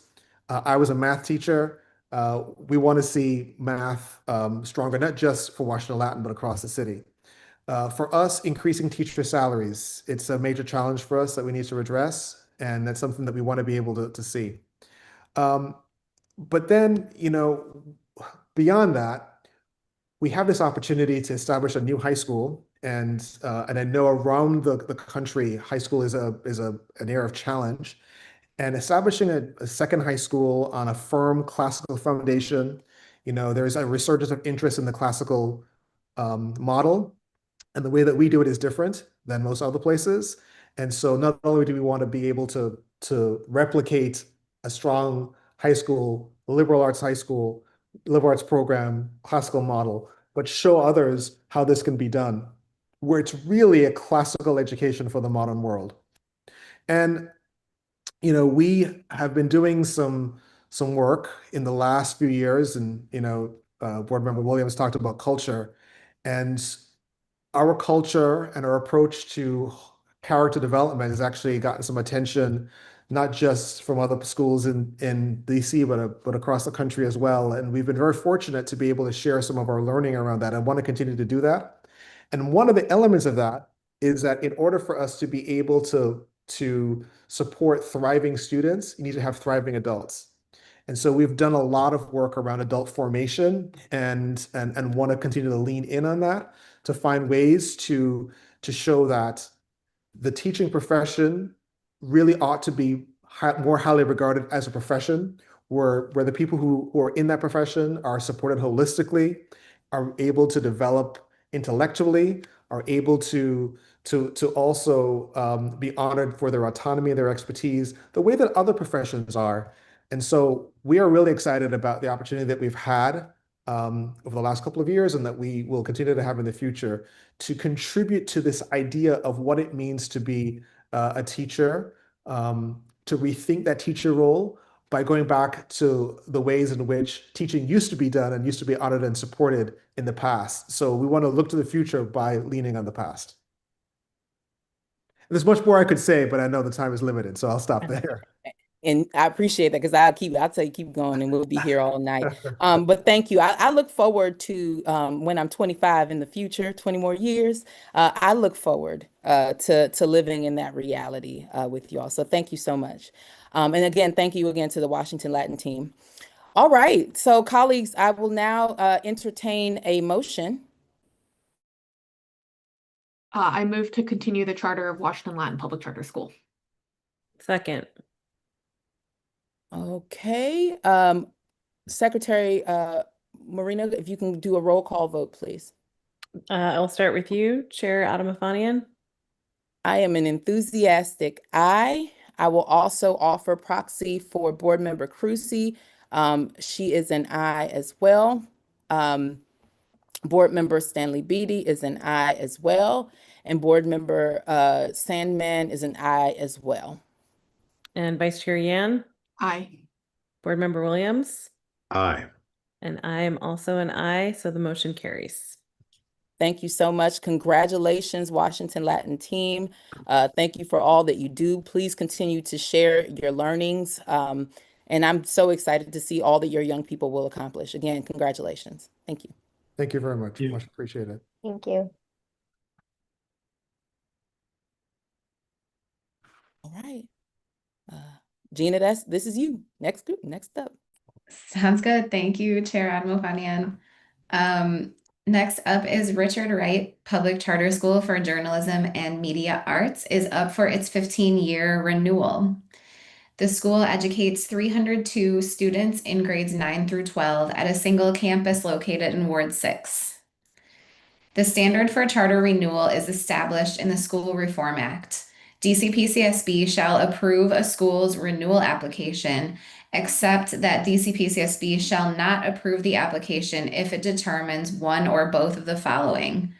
1, the school committed a material violation of applicable laws or a material violation of the conditions, terms, standards, or procedures set forth in its charter, including violations related to the education of students with disabilities.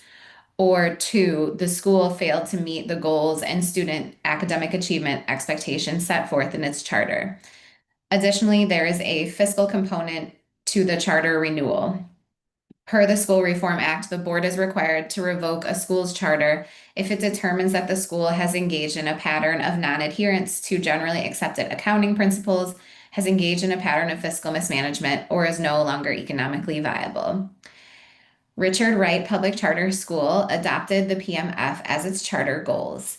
As mentioned earlier, DCPCSB staff assessed the school's charter goals performance using goal attainment pathways for school years 22-23, 23-24, and 24-25, as outlined in DCPCSB's charter goals policy. In 22-23, Richard Wright Public Charter School fully met its charter goals by exceeding a score of 40% on the Office for the State Superintendent of Education's DC School Report Card. In 23-24, the school partially met its charter goals. That year, the school did not fully meet any goal attainment pathway.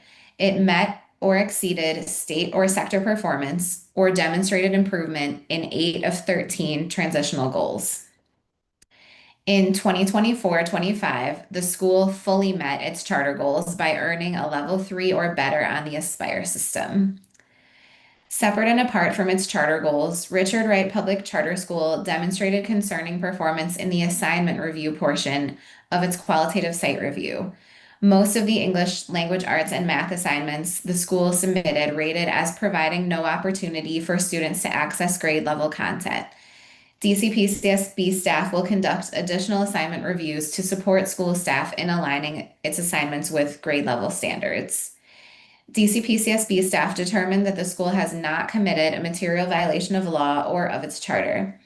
DCPCSB staff also determined that the school has not engaged in a pattern of non-adherence to generally accepted accounting principles, has not engaged in a pattern of fiscal mismanagement, and is economically viable. Based on these findings, DCPCSB staff recommends that the board vote to renew the charter of Richard Wright Public Charter School for Journalism and Media Arts, and school representatives are here to answer the board's questions. Thank you so much, Gina. Welcome, Richard Wright team. Dr. Clark, good to see you and good to see your team here. If you could start by introducing everyone who's here, and then we'll turn it over to you for your presentation. Well, good evening, everyone. We're excited to be here tonight. There's quite a few of us on here, so I don't want to take the time to introduce everyone. I would just let you know that I have leaders On here, I have my Chief of Operations, Ms. Alicia Roberts, Chief of Staff, Carolyn Youngfolk, Director of Academics, Ms. Eugenia Turner. Our Director of Guidance is Leah Harris. Business Operation Outreach Person, Ms. Helen Compton Harris. Dr. Katina Vance is our Coordinator of Teacher Quality. Mr. Justice is responsible for special education. We have Ms. Santos, who's our Chief Creative Officer. Dr. Benton, who is our principal, our brand new principal this year. And our board chair is Mr. Derwin Ross. I think I covered everyone on here. And good evening to all of you. All right, so me? Absolutely, Dr. Clark. Take it Okay, away. great. So once again, greetings to everyone. I'm Dr. Marco Clark. I'm the founder and CEO of the Richard Wright Public Charter Schools.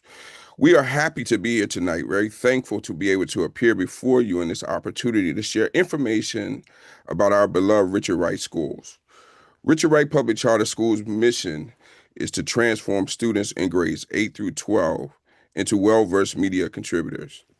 Adopting the curriculum from the Boston Latin School in Boston, Massachusetts, the journey of Richard Wright Schools for over 15 years has been a meaningful one of meaningful connections and impactful contributions. We have demonstrated enormous diligence and hard work to uphold our mission and our vision. Throughout the years, we have met most of our challenges with innovation, teamwork, and a belief that we can win. The beginning of Richard Wright started as a dream in my cold garage with the idea of developing an institution that would replenish the dying seeds of a profession called journalism. Our belief is that if you improve reading, then your writing skills will improve. If you improve reading and writing skills, then you will develop an orator skill that would allow you to be able to go in your community and begin to effectively help to make change by one person at a time.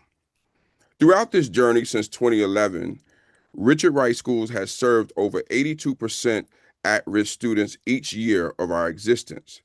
Richard Wright has also served a large number of students with special needs, adjudication, and students who are deemed homeless. We also note that we are very proud to serve this population.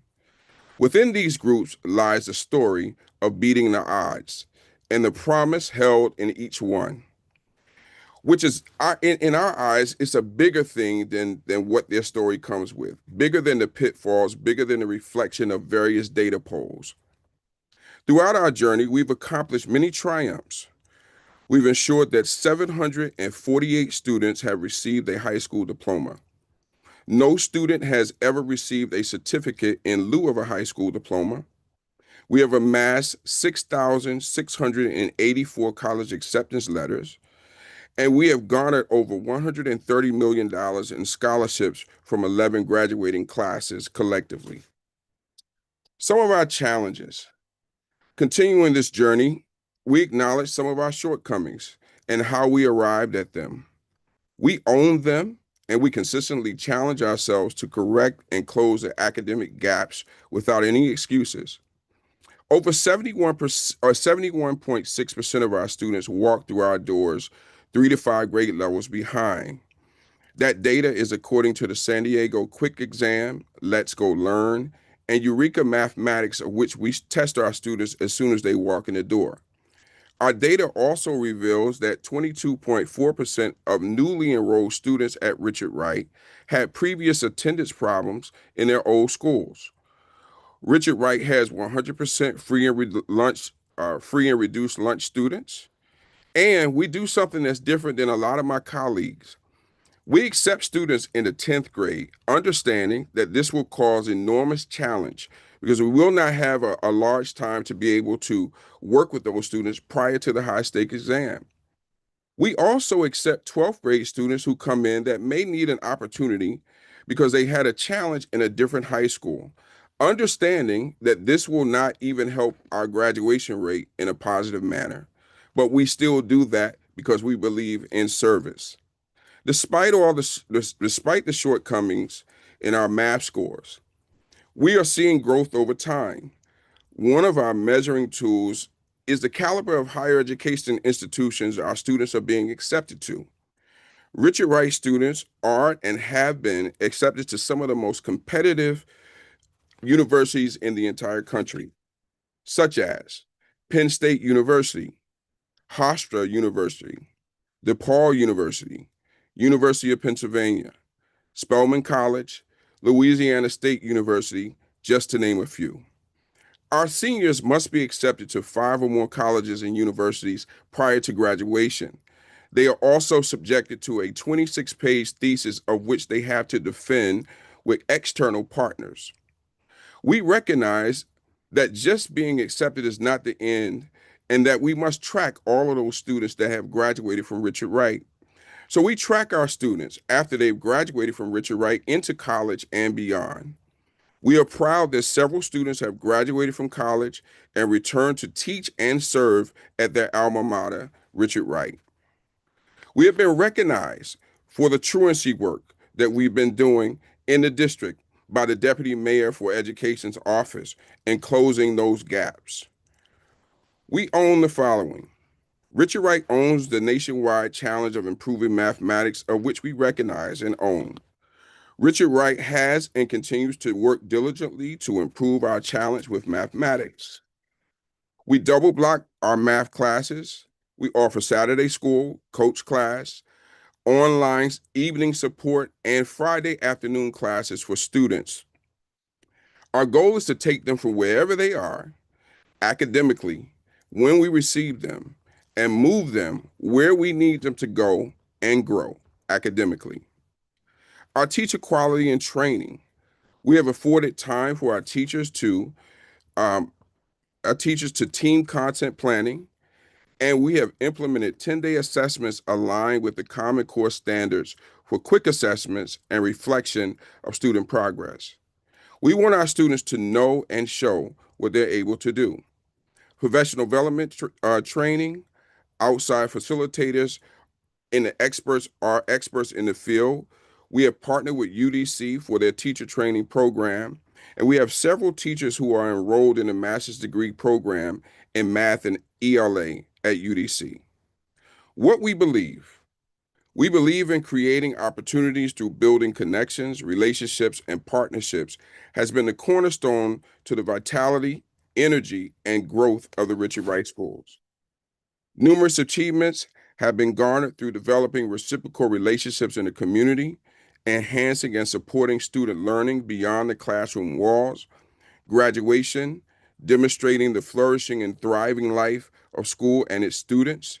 Each new school year embraces more unique experiences, achievements, and awards, adding to the growing list from previous years.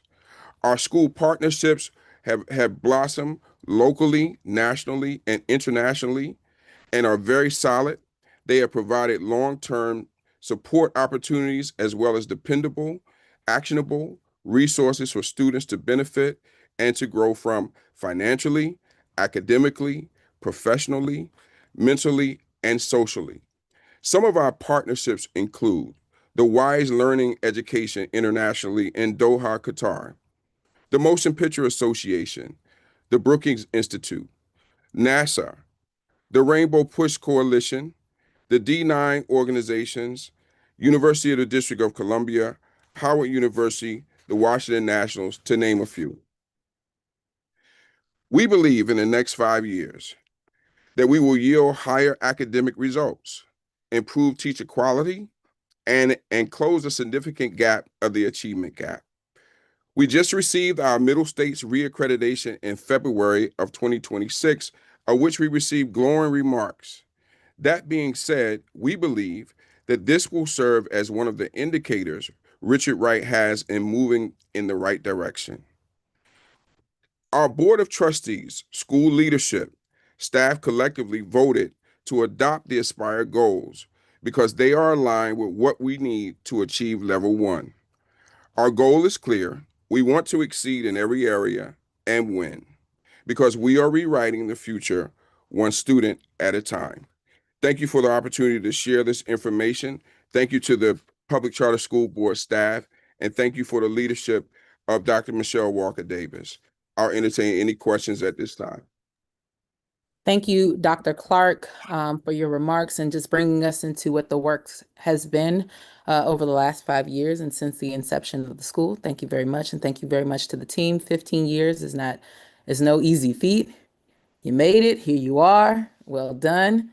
And I also thank you for naming your achievements over the last few years with respect to your community engagement, the work you're doing to support young people around graduation, certainly the partnerships, very robust, and then, of course, your middle states accreditation.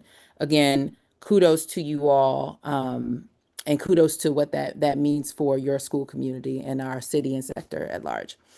I want to, as I was listening to your remarks and just reflecting on the reports that was written and that you all engaged in, I hear loud and clear and have seen, and you even in your comments tonight, and even with the partnerships that you created, a commitment to ensuring that your young people not only learn, but are able to apply that learning to choose and build a life for themselves that is actually meaningful, that allows them to contribute to society. But you could imagine that reading about just during the qualitative site review process and reading about the sample of the lesson and coursework that your students were offered, you could imagine reading that it just wasn't up to par, right? And it wasn't work that was suitable enough to ensure that young people are receiving the rigorous instruction that they need to receive in order to live the dream and vision, Dr. Clark, that you have for your young people and for that all of you all come to the table for. So would just love to hear, and again, for the purposes of the record and to be crystal clear, the evaluation revealed that 9 out of the 10 samples provided offered students no opportunity to meaningfully engage with grade level content. So since receiving that feedback from our staff, would love to hear, one, what factors do you believe contributed to this? And then again, since learning about all this, what specific changes have you made to ensure that students are consistently working on grade level material? Again, we know how important that is to sustain the achievements that you all set out for your young people. All right, and thank you for that great question. I want to commend the quality team support that we had a chance to debrief with and have some conversation around it. What we recognize is that some of the assignments, the samples that we turned in, were missing 1 or 2 parts, and I'm going to pass this off to our education person in just a moment. But one of the things we recognize is that there was a part, like, it may have had a no and then left off the extended part of the show part of what needed to happen. We also recognize that the samples that we turned in, the way we viewed the question and sending it in, we didn't actually follow the full question they were asking, send a sample that was complete. We do these 10-day exams that have 8 days of instruction and then a 9th day for review, 10th day for evaluation.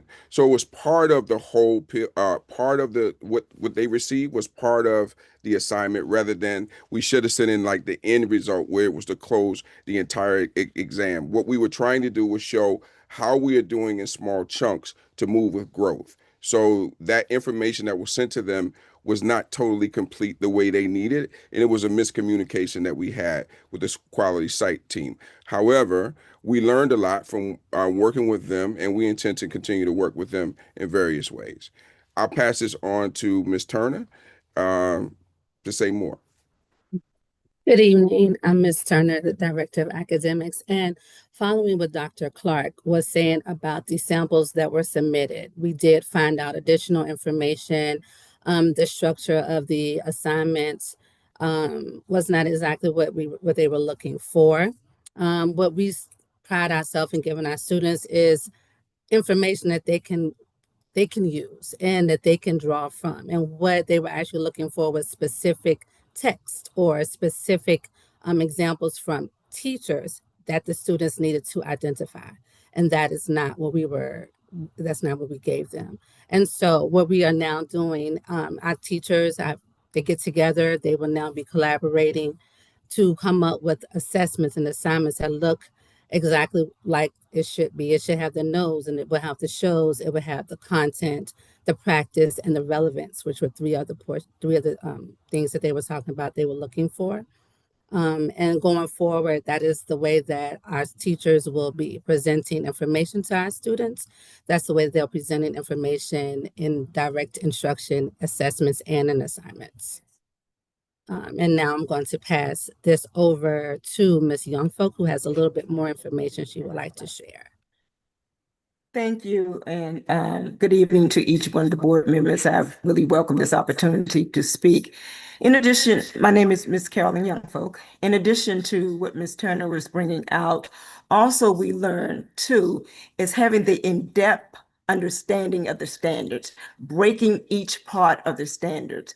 That we did immediately after we learned this to make sure that we had targeted professional development to really unpack the standards. So by looking at that, what we did was actually have the students and the teachers identify not only by grade, but by subgroup of the standards.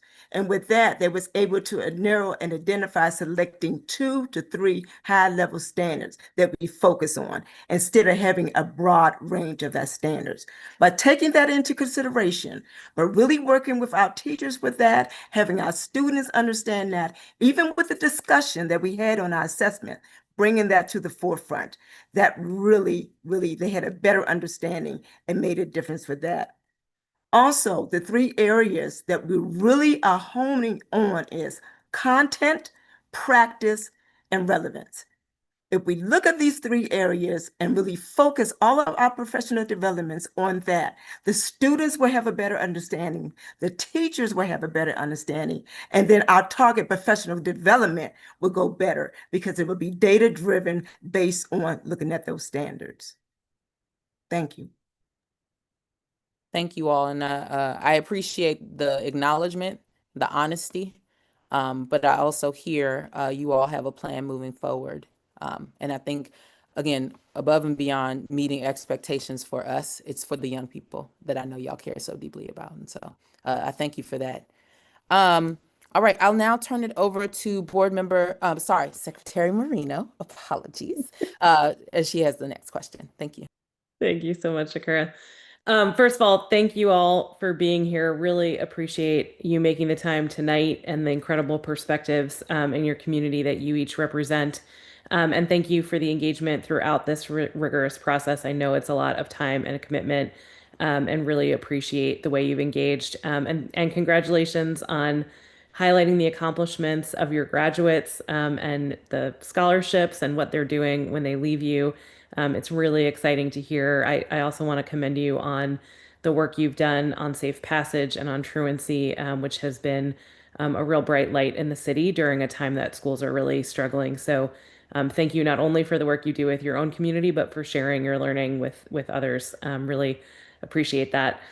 I want to stay on this theme for a minute of rigor in assessment and particularly around math, which Dr. Clark, you owned up front that's been a challenge.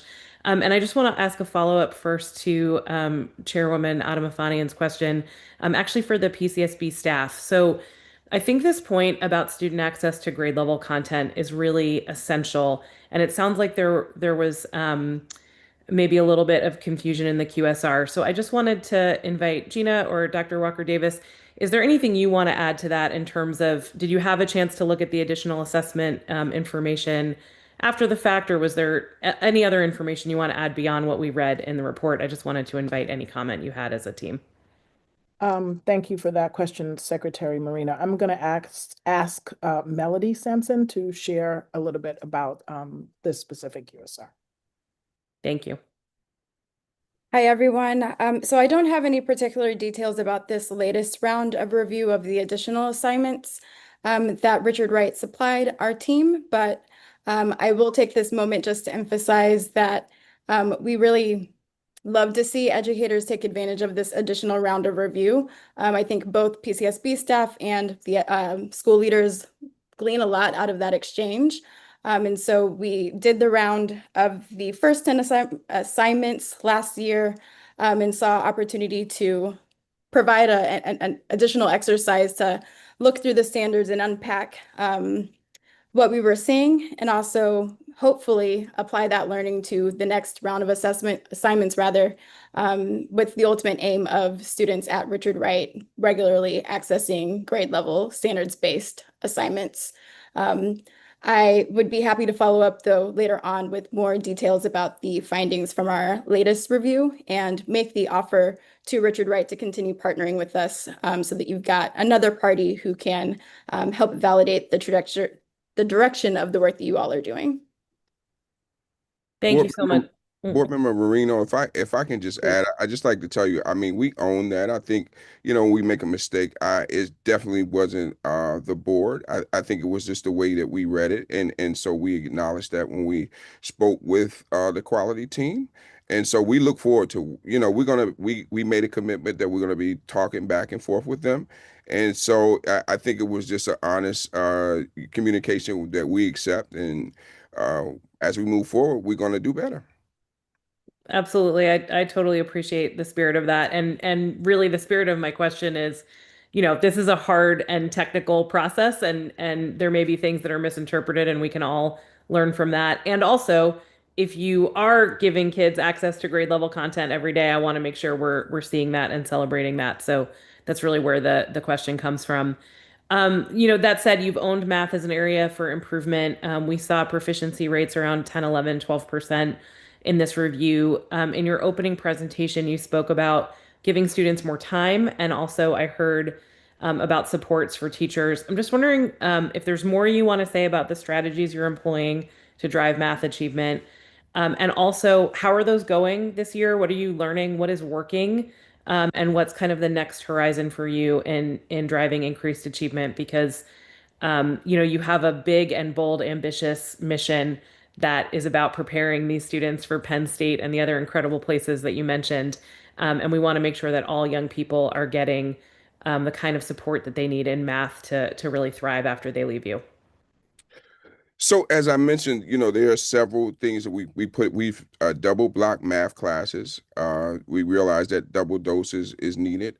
We've also, because we were able to have a Friday half day, so we utilize that time for like one-on-ones, coach classes, conferences, professional development, teacher training to work in that area to help support, and then young people to actually get a chance to come in on Saturday and do experimental stuff where they're able to uncover without the throes of a grade over their head, but actually feeling comfortable to come in and fail, to actually work through their challenges and to fix those things. And so that has been working well. We're seeing a growth. We even have a math club where kids are excited. I know others would say we have a math question that we do every day in our Family Matters. So we have a math and ELA. So we start with math in the morning. That is the first thing that happens. And with both, there's one question that we kind of center around so that we can all kick that off. And then math is around in every class. That's really helpful. And can you say more? You said you feel like some of these things are yielding. So how do you know that they're working? All right, I'm going to go to one of my academics or Dr. Benton, either one of you guys, anyone. So good afternoon, everybody. Good evening. As stated, I'm Dr. Vance Benton, the principal here at Richard Wright School's first year here, but 28 years in the profession. And thank you guys, the DC Charter School Board, for having us and having me this evening. As Dr. Clark noted, in the mornings, we do have those enrichment opportunities where our students do get those ELA and math questions, and they are aligned to standards. They are definitely grade level. But I also wanted to note in conversation that a part of the growth and part of what we are looking to improve on is actually reviewing teacher lesson plans, weekly lesson plans, where they have to submit those lesson plans to us by 5 o'clock each evening. In addition to the academic team and academic leaders and the teacher leaders, I also review those lesson plans to see if their grade level if they're consistent with student learning and the anticipated outcomes. Because as Dr. Clark noted, we do have an opportunity where our students do take assessments, called 10-day assessments, where teachers are able to grade and analyze that student data to be able to determine student needs so that if there needs to be a reteach, if there needs to be cooperative grouping based on deficiencies, that's able to be done because they have that time to analyze that data. They have that time to work with peers to co-plan cross-curricular as well as grade level. So they have the opportunities to know that Vance in 10-1 is capable of doing X, Y, Z. And I'm able to know that and know Vance's skills so that I can now see how I can enhance those skills as well. How do we know it's working? I think we know it's working in terms of the student's commitment to receiving these enrichment opportunities. For example, we also have our students engaging in gifted and talented courses that they take prior to the opening of school. Our school opens at 7:30. These students are in this class, multiple classes at 7 o'clock a.m. Such courses as art and forensic science is two of the courses that we offer to these students before the regular school day happens. We're able to see how students are doing again through those senior assessments. We're able to see how students are doing through the check for understandings because as we visit classrooms and our academic team does that daily, we're able to see in real time not only what students are doing, but how students are engaging in the learning and responding to the teaching. So we are looking forward to April 27th because we are engaging our students in those extra opportunities. And we do anticipate an improvement from previous years simply because of the level of engagement and commitment our students are engaged in these double periods and these extra learnings. So hopefully I answered your question. Yeah, that's very helpful. And congratulations on the engagement. It's not easy to get teenagers to do anything at 7 a.m., never mind math. So it's great to see that some of your students are taking these opportunities for extra time and taking advantage of them. And I would just say more time is a really important strategy when we feel really confident that what's happening with that time is getting kids exactly what they need when they need it.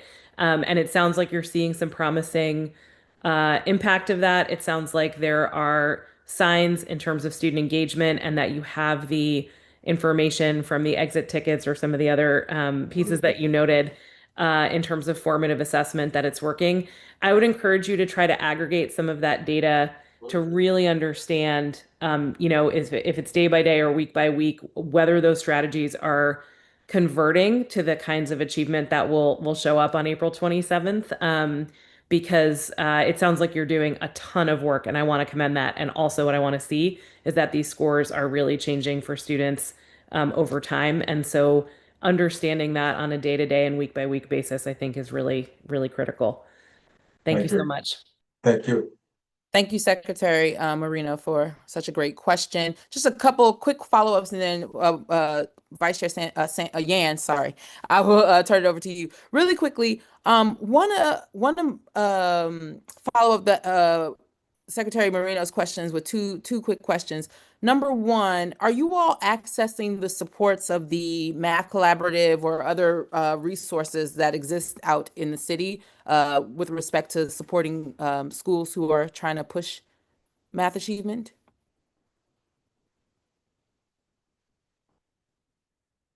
We're working with we have looked with some math collaborative folks. We partner with some of the universities that come in and tutor, like Morgan State with the engineering department with mathematics. So we've seen more of that. And we also are now part of a group, Study Fetch, that is through the U.S. Department of Education, that we have partnered one of two schools that's actually working with that refinement. So Those have been the two on top of the other stuff that we've done. Awesome. And then my second sub question is around collaboration with other schools in the city, and sort of gathering learnings from them. Do you all do some sort of collaboration or even connection learning, shared learnings with those schools? So we have some collaboration conversations, but most of our collaboration around mathematics has been out of the city, because some of the colleagues that we're connected with, they all say the same, they're struggling. So I've had to reach beyond the walls to try to get some support. Awesome. I appreciate that. And again, I'm sorry, someone go ahead. Oh, I thought someone was going to be. I only acknowledge that just because you all have done tremendous work, for example, around safe passage and truancy, and there's a lot of learning that was poured into the city. And so we know part of the power of our sector is the ability to collaborate. And, there is no ego there. And so just was wondering if that work had happened. If not, just to encourage you all for those who are doing well in the areas that you see. I think it's important. All right, Vice Chair Yan, I'll turn it over to you. Thank you. Thank you, Dr. Clark, to you and the team for all the work that you've put into this process. I want to start on actually that last point, which is chronic absenteeism, and just celebrate, you guys have tremendously low chronic absenteeism. You guys have put a lot of thought into how you get kids to school, keep them at school, spearheaded a lot of the efforts that led to the Safe Passage program. And I'd love to just hear from you all a little bit of just how you feel like you've been able to sustain such high student attendance and engagement, and strategies you've learned and seen along the way as well. Oh, there you go, Doc. You got it. So before we pass it to our attendance liaison, Ms. Harris, I do want to note this because that question is it's a very good question, and it's one of those nuts and bolts questions that if you lock in on it, if you know what you're doing, you can see the improvements that we're seeing. So first, I would say that we have a very robust school programming and student experience that starts from before school, during school, and after school. I noted the gifted and talented programming before our doors open, but when our doors do open, we have staff members that greet them and meet them at the curb before they even come through the parking lot into the school. Before they come into our Family Matters session where we do introduce those ELA and math questions, we do touch base with our students. We do have announcements and recognize people's birthdays. We do show our Right News Network publications and broadcasts to our students to show them their peers and the work that they're doing. But we also have at least 5 staff members that students come across every day that greet them before they even step into the Family Matters session. That's from the time they walk on that curb to the time they turn it in their phones, to the time they're getting their dress code checked, to the time they're getting their ID cards checked to show that they're Richard Wright Express cards, because membership has privileges. We represent a gold card, a black card, platinum card, gold card, and green card. And these students are able to move up the scale, if you will, based on their academic performance, as well as other things like community service hours. So again, I think a lot of the attendance piece and what we're able to see in the numbers is that students feel like it is a home away from home. And we insist that they know that we're invested in them in many ways, but I'll end with this and I'll pass it on to Ms. Harris. Students don't care what you know until they know you care. Now, whether they want to turn their phones in or not, they know they're at a place where they're cared for, they're loved, and we're going to do everything possible to ensure that they academically grow, but grow personally as well. So I think that's a key part of it. And being my first year at the school, hands down, that's a major part of it. Outside of when they're in the school day, they can count on their hands how many people they know love them, care for them, and want to see the best. Ms. Harris, I pass to you. Thank you, Dr. Benton. And again, thank you to our executive members of the Public Charter School Board who are on this meeting, as well as those who could not make it. Again, my name is Ms. Leah Harris, and I'm the Director of Guidance. That also includes attendance. So one way that we have been able to kind of close that gap is by incorporating a few things. Thanks to one of our board members, one of our distinguished board members, Master P, we've been able to establish a partnership with the University of Illinois. And through that partnership, we've been able to receive emotional support and mental support for our students through the opening of our mental health suites. Students, when they come in with a lot of challenges, whether they're challenges inside the school or outside the school. So they've been able to receive that support, that emotional support, that mental support that they may need through the access of our mental health suites. Whether it's them needing a brain break or just needing someone to talk to and just kind of figure out problems that they can't figure out on their own. They're able to utilize the mental health suites. And I feel like, or we feel like as a team, that's what really encourages them to come to school every day because they know that they have that support that extends beyond just the, oh, do you know how to, do this math problem or do you know how to read this book? We also make sure that we include monthly parent meetings into our monthly agenda. This meeting is an opportunity for parents to ask any questions and also receive any important dates and data from us. That data is reiterated in our weekly newsletters that we send out each week. We also utilize home visits. We have parent and teacher conferences, and we also have social media blasts that we use. So those are just a few of the strategies that we have found really contribute to closing that gap. Thank you. Thank you both so much for sharing what is an incredibly comprehensive approach, but also a very coherent approach as well. I know that it's a sticky challenge for the district writ large and something that requires everyone from Dr. Benton, to your point, like the very first person that a kid sees as they're getting out of a vehicle to the very last person they see to show them that they belong, they trust, they have adult they trust, and that loves them and wants them to be there. So thank you for all that you guys are doing on a daily basis there. Also, if you guys don't mind, I would also like to add, in addition to you guys spoke about our Safe Passage program, our Man on the Block program, which we were the originators of that program. I like to say that. In addition to the after school piece, where we actually have a mobile block machine that we ride around to make sure our students are safe and they are getting where they need to be. But we also have it in the morning. If there is a lag of students, if it does seem like more students should be here by this time, and we will go out and make sure that those students are making their way to school. So when they see our mobile block mobile, they know it's us. They know they got to keep moving, whether it's leaving school or coming to school. So I think that also plays a part in it. Thank you very much for sharing that as well.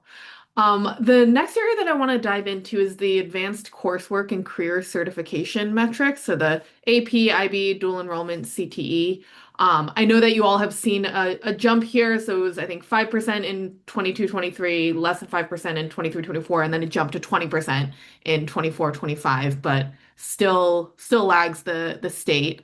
And our report says that this is completely driven by AP achievement and that you all don't offer dual enrollment and CTE programming. And I will say the dual enrollment piece caught me off guard. I was a bit surprised there, just given even during this conversation, you all have named quite a few university partnerships. So could you all just speak a bit to, your approach to advanced coursework, your approach to career certification, and both what drove the improvement and how you're going to continue to try to push this metric upward?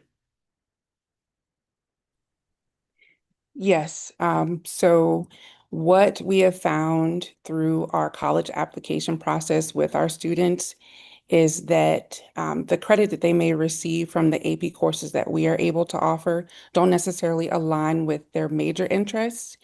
And as a result of that, we have a lot of families and students who tend to opt out of taking that exam. However, we do encourage our students every year through our monthly blast and our monthly communication to partake in the exam. And do you all offer dual enrollment opportunities for students? Yes, additionally, we offer a dual enrollment program through OSSE. And again, it's kind of aligns with the same idea of the courses that are offered don't align with the student's major interests, but more importantly, it's usually a conflict with the student's schedule that prevents them and their families from wanting to partake in a dual enrollment process. However, we do see a significant improvement in that, and we're looking forward to building on that for the years to come. And I imagine, for a smaller school, offering the wide breadth of AP and dual enrollment opportunities that you want to for your students' interests is always going to be a challenge. But how are you all thinking about just that disconnect, as you've named, of students' interests in their major versus what are the AP courses that you are able to offer? I believe that in the development and the growth of our academics, that will encourage our students to partake in both the AP courses as well as the dual enrollment course. I also think that just along the lines of closing that gap with attendance and tapping into the students' mental stamina, emotional stamina, that will also aid in encouraging them to partake in both the AP exams as well as dual enrollment. Thank you. Thank you, Vice Chair Yan. Okay, I have some remaining questions, rapid fire a little bit, so if you bear with me. Well, this is a little bit meatier, but then the last two I think are rapid fire. But want to switch gears a little bit and talk about our exceptional students. And just to note that Dr. Clark, during the review period, Richard Wright exhibited compliance concerns regarding reevaluation timelines for students with disabilities. In federal fiscal year 2022, Richard Wright completed 0 of 15 required reevaluations on time. And in federal fiscal year 2023, the school completed 2 of 10 required evaluations on time. Reevaluation timeliness reflects the school's ability to monitor student needs and ensure access to the appropriate education program.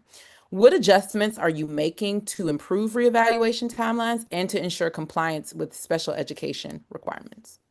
Well, and thank you for asking that question. I'm glad you went back to those years because the person that was in charge of those years kind of befuddled and they were fired. And so I have moved on and transitioned to a person that is diligently working to get it done. Mr. Justice is on now, and so that he'll talk about a couple of the other challenges and the way that we found out that this person was able to kind of move by without it. But we fixed that problem and moved to a very capable gentleman who is getting things in place. Mr. Justice. And good evening. Again, my name is Mr. Justice, and I'm the Director of Compliance here at Richard Wright. So with that, coming out of COVID, our related services provisions have been very challenging for the agency that was utilized to backlog our organization. And with that, it was a bit problematic with the agency with their caseloads being a little large.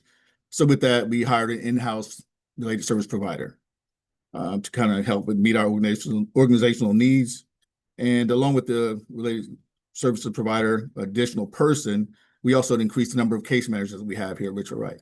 So with that, along with forward thinking and planning and scheduling ahead, we were able to kind of close that gap and bridge some of the difficulties and the issues that we had previously with being in compliance. So going forward, we're now online and it's on track to be in complete compliance. Okay, and the strategies that you've been putting in place, you all are meeting expectations as of now, you said? Yes. Okay, very good. Thank you so much. Again, with our exceptional students, those are really important pieces. And so I thank you all for actions taken and to righting the ship. Next question is to you, Mr. Ross. Would love to hear, we talked tonight a lot about academic performance, operational performance, et cetera. Would love to hear how you all conduct oversight as a board with the school. Well, first of all, let me thank the DC Charter Board for having the opportunity to talk with you today about Richard Wright, which is something that I'm passionate about and many of our board members are passionate about as well. I think to start with that, the board is an active board. I'm going to start off by saying that. We just don't have people that are just sitting around as a name recognition. We have an active board that are vested in helping our kids provide resources and to also make sure that they're getting the level of exposure that they need in order to matriculate to a higher institution and if they choose to go to a career state as well. The exposure piece is so important. And as you heard from the previous conversations, we have so many different collaborations and partnerships that we have within the community. And that's an integral part of what we do as a board. Our board is a unique board, which is comprised of various individuals from different walks of life within the community, but it also includes two parents and two students that are on the board. We find that that is important to have that component, to have those different voices that help direct where the school is going, where we're moving. We meet quite often. We meet every month. We also have a quarterly meeting that we have as well. We work with a advisory committee, which is somewhat of a breeding ground for future board members as well. Those committees, advisory persons come from different walks of life, whether it being the financial world, the educational world, the IT world, name it. We have those type of alignments with those individuals that help us to make critical decisions on how we can provide resources to Richard Wright and to our students.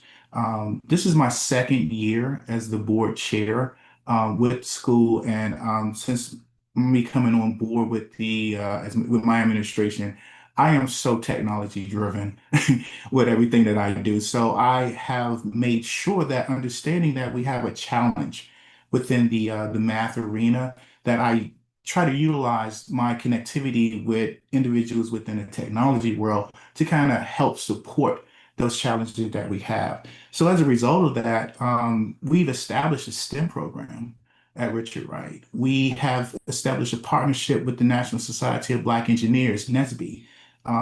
We have established a partnership with the George Washington University's Upward Bound program. We have co-ops that we have established with multiple federal agencies that surround our school, to include Library of Congress, Department of Commerce, Department of Justice, Department of Transportation, HUD. We have these collaborations with several different individuals that kind of help that growth process, and something that I'm very proud of, because through the STEM, we're taking it to a different level. And as you all know, artificial intelligence is immersed in just about everything that we do nowadays. So having our STEM centered around AI prompt engineering, agentic AI, large language models, we want our students to kind of learn this now and then be able to incorporate that into their future careers. Through the NSBE component that we have with the school, they're learning about robotics, but we also have the access to the NSBE engineers and also all other individuals that are associated with NSBE for tutors, because these are people who are engineers, these are people who are computer science, and those individuals, and they love math. Life is centered around math. So that's a door that has been opened up for us to get tutors to help support what's going on with our students and to overcome the challenge that we have with math. In addition to that, that bleeds into the Upward Bound program with the resources that come from the George Washington University as well, that can also contribute to those aspects as well. So there's so many different avenues that we have opened up the door for, and our board is all about making sure that our students have the resources for them to achieve and excel to the next level. Thank you for that, Mr. Ross. And it just sounds like you all are bringing resources to the table to support the school and to as you all push forward for your vision. And I guess just a small follow-up, and I may have missed this, so if I did, please pardon me. But with respect to the oversight, what type of structure do you use? How are you all interpreting data? And again, my apologies if I missed that, but just wanted to hear a little bit more about that. Yeah, so I mean, communication is key, right? I'll start by saying that. And Dr. Clark and the team, they have the hard job, you know. But we get reports all the time. I get a weekly report on different things that are taking place with the school, and that gives me the opportunity to have the visibility into ways that we can provide different layers of service to help the school progress and do different things. So we start with communication and the touch points that we have on a consistent basis with Dr. Clark and the rest of the faculty there to make sure that things are being communicated and walked up the line to the board. And if the board has to step in and do a certain functionality, we are there. You know, we're just a phone call away, we're just an email away. And I visit the school quite often myself. So it's not just a matter of just operating from a distance.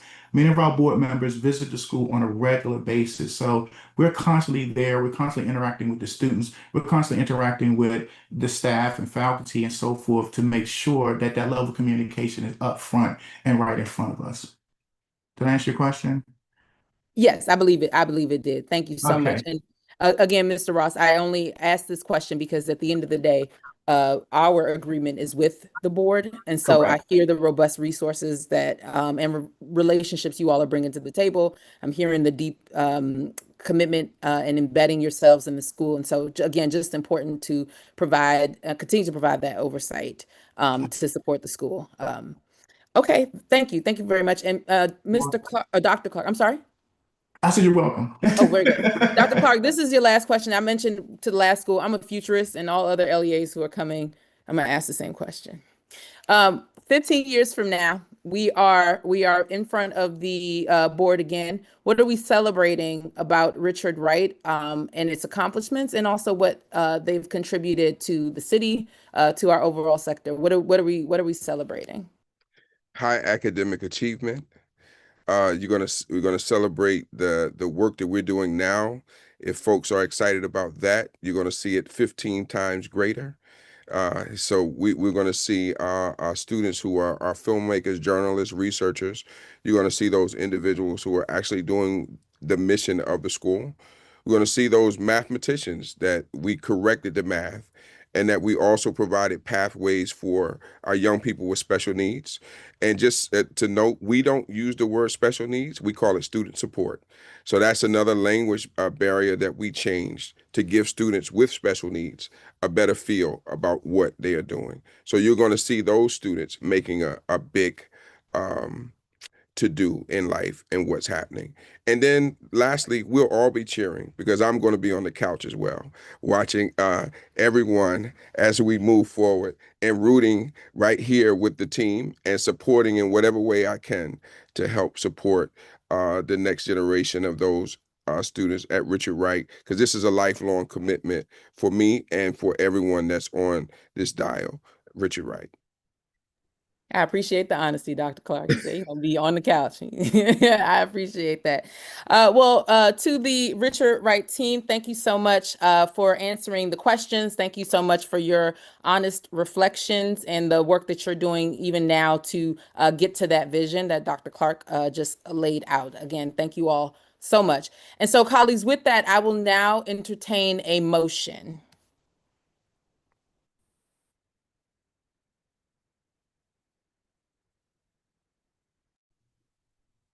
I move to renew the charter of Richard Wright Public Charter School. Is there a second?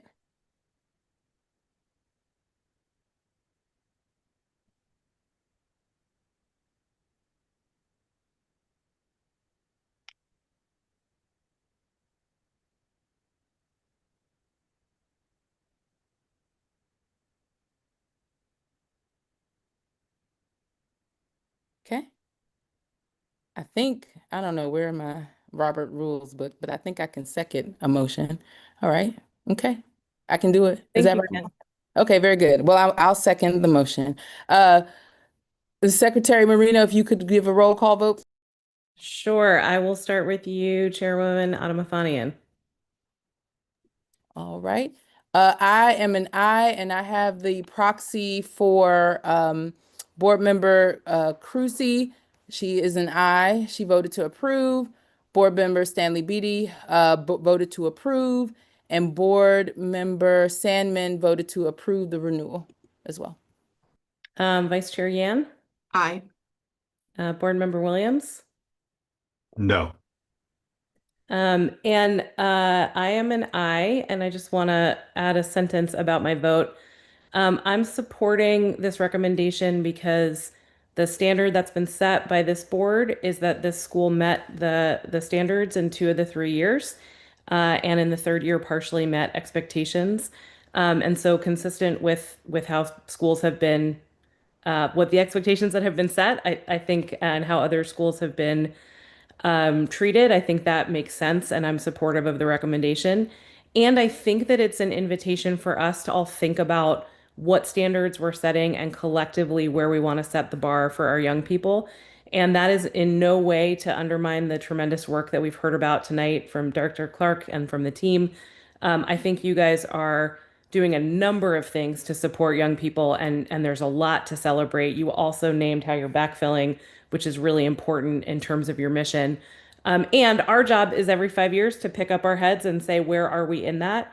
And I think that there's a number of places that the report highlighted where more work is needed. So I think going forward, as we as a board think about where do we set the bar for conditions, where do we set the bar for renewal, it's something that I'd like this board to think hard about, but I do support your renewal tonight. And so with that, the motion passes. And I'll turn it back to you, Chairwoman Adamafanian.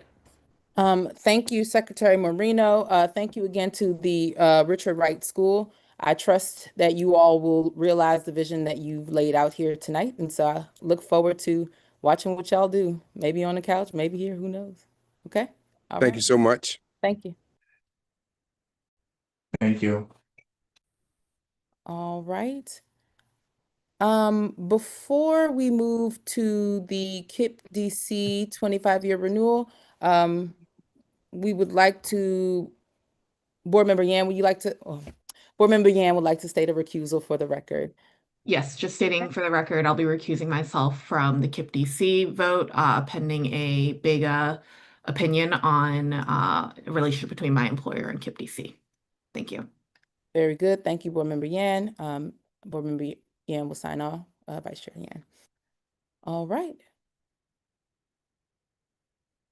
Okay. All righty, Gina, I'll turn it over to you. All right, thank you, Chair Adamofanian. KIP DC Public Charter School is up for its 25-year review. The school educates 7,409 students in grades pre-kindergarten 3 through 12 at 20 campuses located in wards 2, 5, 7, and 8. KIP DC Public Charter School adopted individually negotiated charter goals. As mentioned earlier, DC PCSB staff assess the school's charter goals performance using goal attainment pathways for school years 22-23, 23-24, and 24-25, as outlined in DC PCSB's charter goals policy. In school year 22-23, 16 of 20 KIP DC campuses fully met a goal attainment pathway. One campus substantially met a pathway, and 2 campuses partially met a pathway.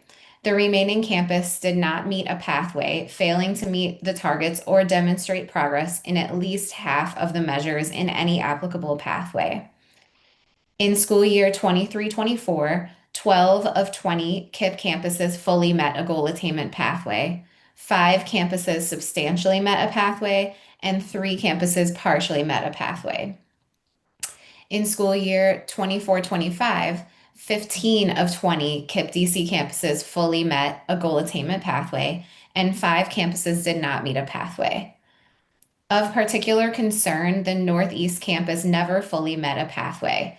The campus did not meet a pathway in school years 22-23 and 24-25, and substantially met a pathway in school year 23-24.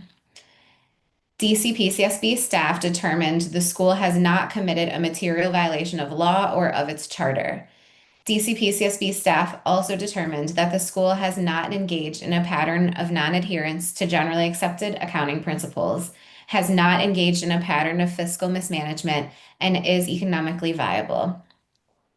Based on these findings, DCPCSB staff recommends the board vote to continue KIPP DC Public Charter Schools Charter with 3 conditions. I will summarize them now, and you can read them in their entirety in the review report and accompanying proposal. For school year 27-28, KIPP DC Northeast's Aspire score must equal or exceed the satisfactory level on the Aspire system. If the campus's Aspire score is less than satisfactory, it must close at the end of school year 28-29, and KIPP DC Public Charter Schools enrollment ceiling will correspondingly decrease. For school year 28-29, KIPP DC Northeast's Aspire score must equal or exceed the satisfactory level on the Aspire system. If the campus's Aspire score is less than satisfactory, it must close at the end of school year 29-30, and KIPP DC Public Charter Schools enrollment ceiling will correspondingly decrease. Lastly, KIPP DC Public Charter School must inform families of students currently attending the Northeast campus, as well as its feeder campuses, Connect and Spring, of the possibility of Northeast closure should the conditions not be satisfied. KIPP DC Public Charter School representatives are available to speak about the school's performance over the past 5 years and to answer the board's questions. Thank you, Gina. I'll now turn it over to Shannon Hodge to say hello and introduce your team. A lot of Hi, good evening. I think we're faces on waiting here. on, I think we're waiting on one more person, Sarah Jane Foreman, to be promoted, and I just see her coming in. So I think we're all set. Good evening, Chairwoman Adamuthanian and members of the board and staff. My name is Shannon Hodge, and I'm the CEO of KIPP DC. I'm joined by the following KIPP DC team members: Board Chair Anthony Lewis, Board Vice Chair Barry Caldwell, Superintendent Susan Toth, Chief Academic Officer Stephanie Sharon, Chief Equity and Inclusion Officer Jamie Dunham, Chief External Affairs Officer Dora Taylor Lowe, Chief Financial Officer Justin Ellis, Chief of Schools Makia Love, Chief Operating Officer Somal Shah, Chief Talent Officer Rebecca Maltzman, General Counsel Sarah Jane Foreman, VP of Information Ed Hahn, VP of Internal Compliance Alyssa Noth, and VP of Operations Irene Holtzman. Should I continue? Absolutely, please. All right. 25 years ago, KIPP DC opened its first school in a church basement with 80 students and the belief that public schools in Washington, DC could change life trajectories. Over 24,000 students have passed through our halls since our founding. Today, we serve over 7,300 students across 20 schools and 2 programs. Nearly 70% of our students are designated as at risk and 20% have disabilities. 1,400 staff, teachers, and leaders educate and support the students who attend KIPP DC. Over the last 5 years, we have navigated unprecedented scale and complexity. Despite these challenges, our foundation remains solid. Families continue to choose KIPP DC in the thousands because of our rigorous, joyful cultures. Our leadership is stable. Nearly 75% of our principals have served as leadership team members for 6 years or more, providing the consistent stewardship our communities deserve. Most importantly, our long-term outcomes remain powerful. Last year, nearly 100% of our seniors earned college acceptance. Through KIPP Forward, we stay with our graduates for 6 years after high school to ensure success is lived, not just promised. Our alumni college completion rate continues to significantly outperform comparable systems. At the same time, we recognize that the accountability climate has evolved. While our previous charter goals were appropriate for their time, they no longer fit the current landscape. We have formally adopted Aspire as our charter goals because we believe accountability should be centered on a single, transparent standard of performance, not on anecdotes or external noise. By leading into the Aspire framework and the consequences already attached to it, we are ensuring that objective data remains the heart of how we measure our success. As the preliminary report identifies, 14 of our 20 schools earned a level 1, 2, or 3 rating on Aspire. This means 70% of our schools are meeting the bar. However, 6 schools demonstrated weak performance, and we want to address those results directly. 3 of these are middle schools, where DC CAPE scores accounted for over 80% of their Aspire rating. Their story is almost entirely one of DC Cape performance, and we are treating it with that specific urgency. The other three are elementary schools with unique contexts that we are monitoring closely. Of those three, one met its charter goals by demonstrating growth on Aspire. The other two fully met their charter goals in 2 of the 3 school years in the review period. We do not offer these details as excuses, but as explanations. We have identified that while our mission stayed constant, our operating model did not always evolve with the same discipline as our aspirations. The systems and operating rhythms that keep a network of 20 schools accountable to a shared standard did not keep pace with our growth. We are now focused on tightening the system to ensure excellence is not a matter of individual heroics, but of shared, coherent execution. Over the past 2 years, we have begun this work in earnest. We aligned fully to a national KIPP strategy and adopted a high-quality core curriculum in grades K through 10 to ensure rigor is consistent across every classroom, not variable by campus. We have strengthened literacy and mathematics instruction with clearer progress monitoring and expanded targeted tutoring to address learning gaps earlier. Our goal is a system where a 3rd grader is reading on grade level, a middle schooler is fluent in mathematics, and every high school senior is truly prepared to persist in college. 25 years in, this is not a moment of retreat. It is a moment of resolve. Our foundation is strong, the bar is higher, and the work to close that gap is already underway. We are building a system where excellence is coherent, measurable, and durable. Our students deserve excellence, consistently delivered, and that is the standard we will meet. Thank you, and we welcome your questions. Thank you so much. Colleagues, I'll now open it up for questions. I'm happy to start. First of all, huge thanks to the KIPP team for being here tonight, for your engagement in the process. I know it's been long and rigorous, and you have a number of campuses, so there's lots and lots of questions and lots of data to go through, and I really appreciate it. You spoke a little bit about how you're diagnosing what's been happening in terms of performance and some of the differences in middle school and elementary school. I'd love for you to just expand on that. The report cites concerns about both proficiency and growth. And I'm wondering if you can be a little more concrete in your diagnosis around what's been happening the last 5 years, and also talk about what steps you're taking to make changes and what you're seeing so far and how that work is going. Absolutely. I'll turn this over to our superintendent, Susan Toth, to answer that question. Good evening. So as Shannon mentioned, we've been in a bit of a rebuilding cycle for the last few years. What we realized is that what worked for us in 2019 needed to be renovated, if you will, for the current context, leading to significant investments in our core curriculum and in our intervention methods. As a concrete example, to answer your question about how are we diagnosing, we realized that our diagnostic strategy, or our strategy for assessing where students were at in literacy, wasn't going deep enough to understand what each student needed to grow, to grow towards proficiency. And so we revamped our entire diagnostic assessment methodology for kindergarten through 8th grade, so that we're at the place now, we're a year and a half into this strategy, where every single kindergarten through 8th grader gets an individualized assessment to understand where their strengths are, where their gaps are. Then it matches them to an intervention pathway. We also have worked to refine and retool our intervention strategy. Every single student in kindergarten through 8th grade has at least a half an hour per day during the school day focused on that intervention that's mapped to them. It's one way that we said what's working, what we were doing was not working. We have to address this head on by using the best methods available to us and make sure that we're meeting each student where they're at to really propel their growth. And how do you think about the variability across campuses, both historically and in some of the strategies that you're implementing today?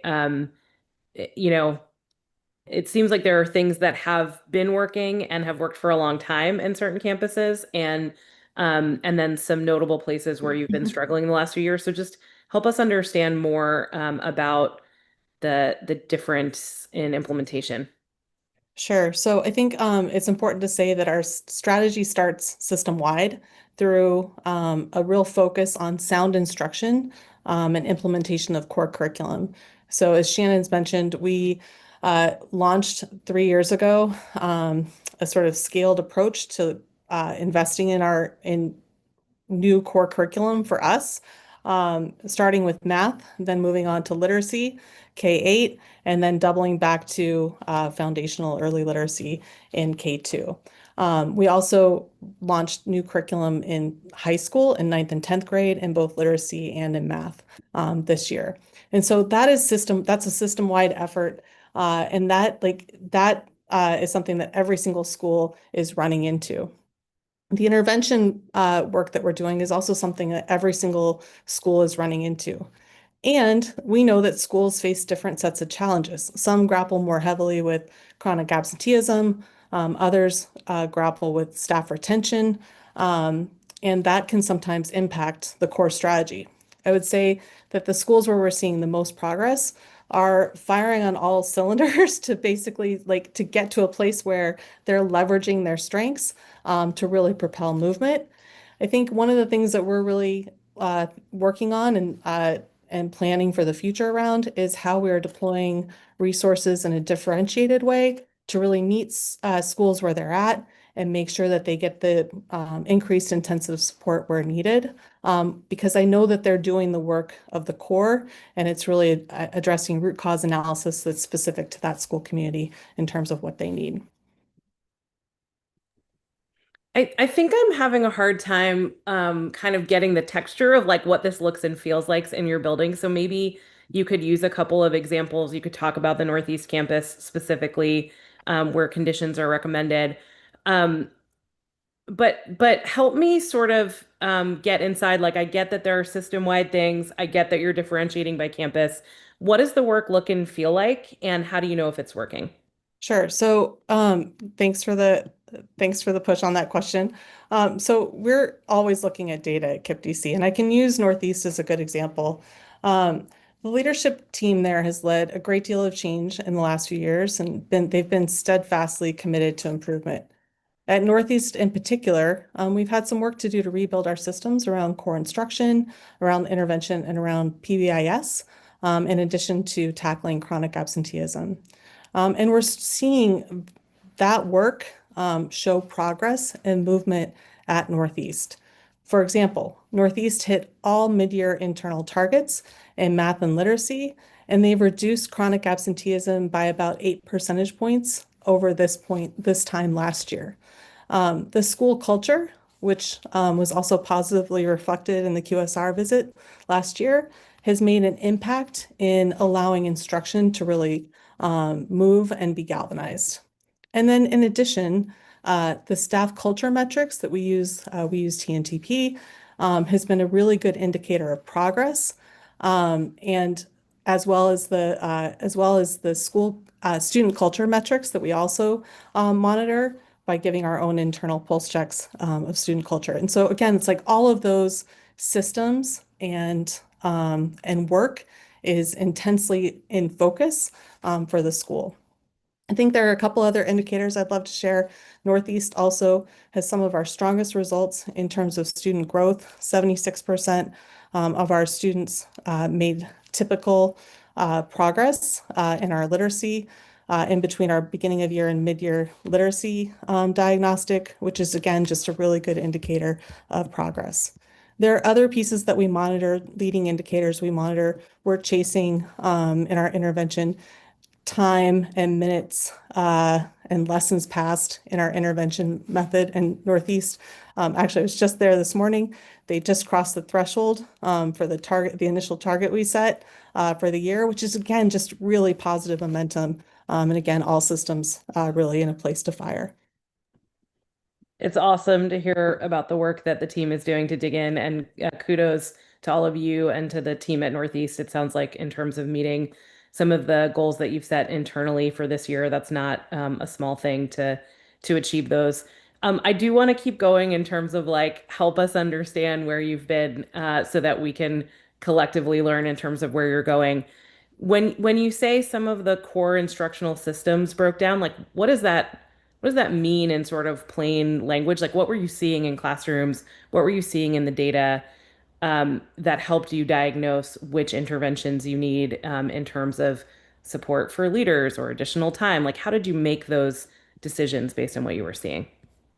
Yeah, I think I'll start with math, just to start, because that was the first big investment we took, just coming out of this sort of pandemic window. I think we were in a place in 2019 where we had used a combination of KIPDC created materials and high quality instructional materials. And they were working for us because we were seeing students come in and year after year come in at a level of proficiency. In the period that was disrupted, we lost ground there, right? And that same curriculum didn't do a good enough job spiraling to make sure that we were, again, addressing the gaps that we were seeing in student learning and propelling their growth. And so that caused us to do some reflection, to go to do some research, to work with our KIP national partners and land on what we believe to be the best high quality instructional materials that would set a high bar for rigor for our students and really get them to where we wanted to be. We've done some work and still have work ahead for to do around intervention. We think we're close, but we again, this is not this is not something we're resting on. We're continuing to look at our data and make sure that the best intervention methods are being put to use for our students, with our students, and that we're accelerating students who are at the bar, because it's not just about intervention, it's also about propelling our students to make sure that they're on a pathway to excellent math in high levels of math in high school and beyond. So I'm not sure if that helps answer that question, but Yeah, it does help. It sounds like your diagnosis is in part that the curriculum you were using was sort of giving kids access to grade level, but if they were coming in from the pandemic not ready for grade level content, it wasn't doing enough to spiral back to concepts that they needed more foundationally. And so it sounds like what you're saying is the curricular shift is kind of the big bet on what it's going to take to fill in those gaps and help students access grade level content and also push students further towards acceleration. That's what I'm hearing. I think thank you. I think that's a big part of it. I think the other piece is about setting our bar for excellence and making sure we know what we're driving at. And so curriculum is not it's not the silver bullet here, right? There's also a ton of work that we put into development of our staff, of our leaders and our teachers around what that bar is. A curriculum can help identify the bar, but we have to keep driving towards what we know students can achieve with the proper and appropriate supports and interventions. That development is robust. We have ongoing principal professional development. Our vice principals huddle every other week to look at student data, to make sure that they understand what the curriculum is demanding of both their teachers and their students. We have weekly content team meetings with our teachers. We have data meetings where we look at both the intervention data and the data coming out of our curriculum-based assessments and our benchmarks. And then in addition, our deputy chief in charge of STEM has launched last year a math teacher leader cohort of roughly 25 teachers to really make sure that our math teacher leaders were invested in learning from their practices, from each other, from experts in the field. And what we've seen from that too is just a greater depth of content knowledge being developed over time and greater retention for those teachers. It's really helpful to hear about the talent support side of this because I think the curricular piece is huge. And also we know that lots of schools have great curriculum and students are not getting the support they need from adults in order to be able to reach the standards. So it's helpful to hear about how you're thinking about talent as well. I'll defer to some of my other colleagues who I'm sure have questions as well. Thank you, Secretary Marino. Thank you, KIP team. And again, 25 years, no easy feat. So congratulations for making it to this point. The next two questions I have are sort of a mix, if you will. So please bear with me. We've been talking, and Secretary Marino identified some of the academic challenges, but wanted to hear a little bit more about how you all are addressing it. So I want to actually turn my question to the chair of the board. Can you talk to me a little bit about how the board conducts oversight of the school's academic and operational performance? And then I'm going to add on there, why should this board have confidence that KIPP DC will meet the academic expectations during the next review period, which ends with the charter renewal? So again, what does oversight on the academic and operational performance front looks like? And quite frankly, why should we have confidence in what KIPP will be able to do for the next review period? So, Madam Chair, thank you for the question, and thanks to your entire board for the work that you are doing. First, let me talk about the board itself and how we actually govern the management team. And I'm happy to actually start with my partner, and that's Barry Caldwell, who's here on this call. He is the vice chair, and this is a position we started during COVID for a couple of reasons. But the first one is the most obvious, which is with an organization of this size and scope, you need to be able to reach into multiple aspects of the organization at the same time. And there's no better person to do that than someone who's equally qualified to be the chair. And so Barry and I divide and conquer, if I may, to assure that the board at all times has not only the ability to reach in and look for the type of information that we need to govern today and tomorrow, but that we have the ability to have access to the entire management structure. Everybody knows that they can call Barry or Tony. So I think it's important for the board to understand that, because we recognize that any one of us could have blinders, but at least two of us working on this, we have a better chance to make sure that we can achieve the kind of goals that we want. From there, we have an executive committee. And so Barry is vice chair role as part of that, in addition to the chair of our governance committee and the chair of our finance committee. And so that executive committee functions as, again, another set or sets of eyes and ears to assure that any decision that comes to the board, that we collectively have an opportunity as an executive team to look at that, think it through, and advise the entire board on what we thought about what's going on. It's critical in times of emergency. It's critical in times of unrest.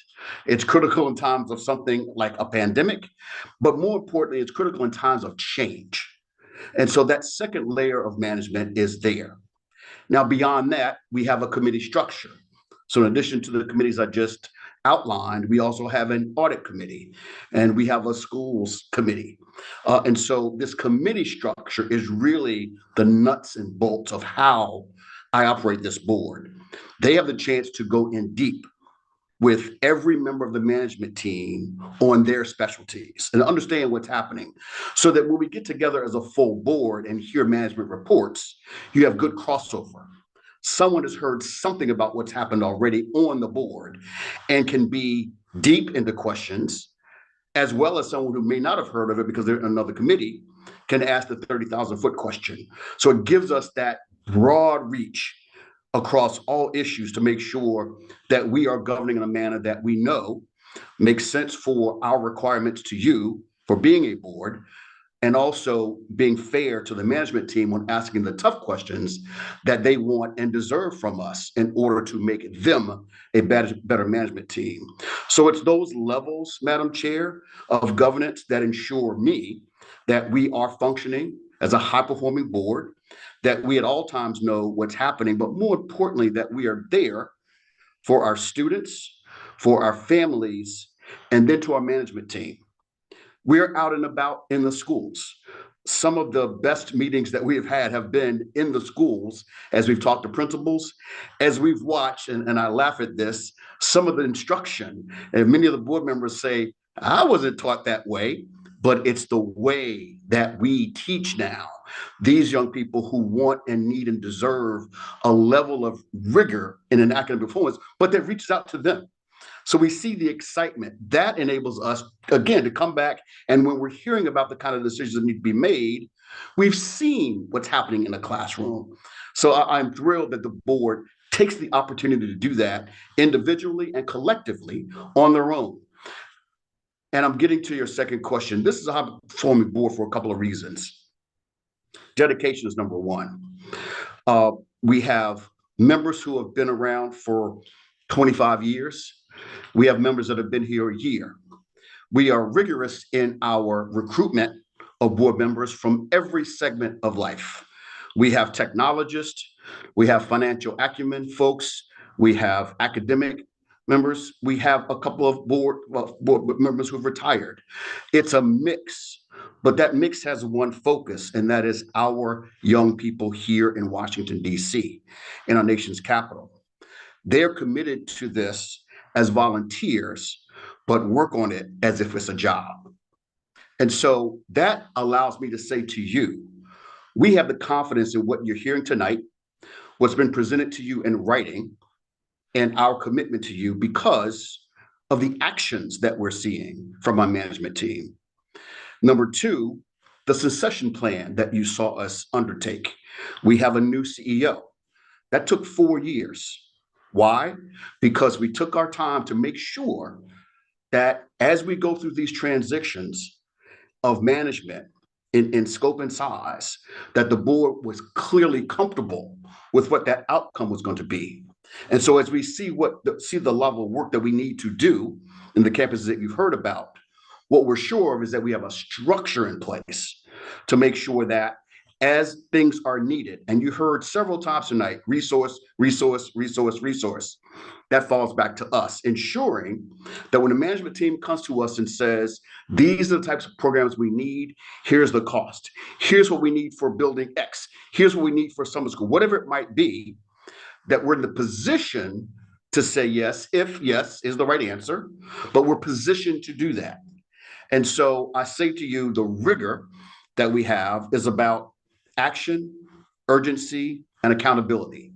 It's those three things that I focus on for this board to ensure that 25 years from now, which you'll get to that question, we will look back and say, this board and this composition did the right thing by putting together a systematic approach to being a great board for an organization of this size and scope, with the right succession plans for board members, for management members, so that continuation is very clear and very constant, and that there are no egos involved here. The winners are students. Chair Lewis, I appreciate that. And thank you for laying out both the expectations that you have of the board, but also the structures to realize those expectations. That is a part of the secret sauce that I mentioned earlier with respect to how we ensure that young people get what they truly deserve. Ms. Hodge, if you could speak to sort of your perspective on the question, particularly the second question around how can this board have confidence that you all will meet the academic expectations during the next cycle, especially because of not just how critical this moment is, but the next review period has more to do with renewal. It's important. Just want to hear that. Yeah, absolutely. And I would echo many of the same things that you heard from our chair. I think you said 3 words. I wrote them down to make sure we could reiterate them: action, urgency, and accountability. We're at an interesting moment in KIPP DC's journey. In addition to our CEO transition in our 25th year, we're also doing strategic planning of a multi-year strategic plan. So this has given us a tremendous opportunity to take a pause and say, where are we? How do we build this foundation over 25 years? What is working and what can be done better? And so we've talked to dozens of stakeholders with our consulting partners from Bain. We've been doing roundtables to hear directly from parents, from students, from alum, from staff, to find out what we need to be doing to be even better. And so as we are doing this, this is not just pulled together for tonight or pulled together in 5 years for our 30-year renewal, but really intentionally building on the strong foundation that we already have.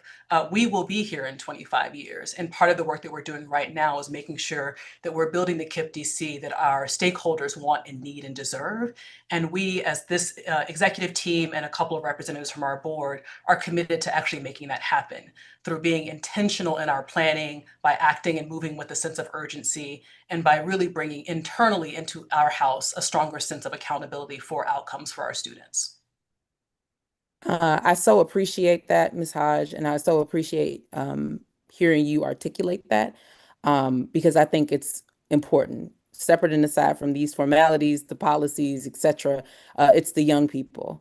And not to date myself, but it is what it is. I remember when KIPP got started here in the city. I remember I was a very young student in the city. And I remember the promise that KIPP brought into the city. And so I want to urge you all to live into this vision that you've identified, because the young people they deserve it. And so I appreciate the accountability and I appreciate the commitment.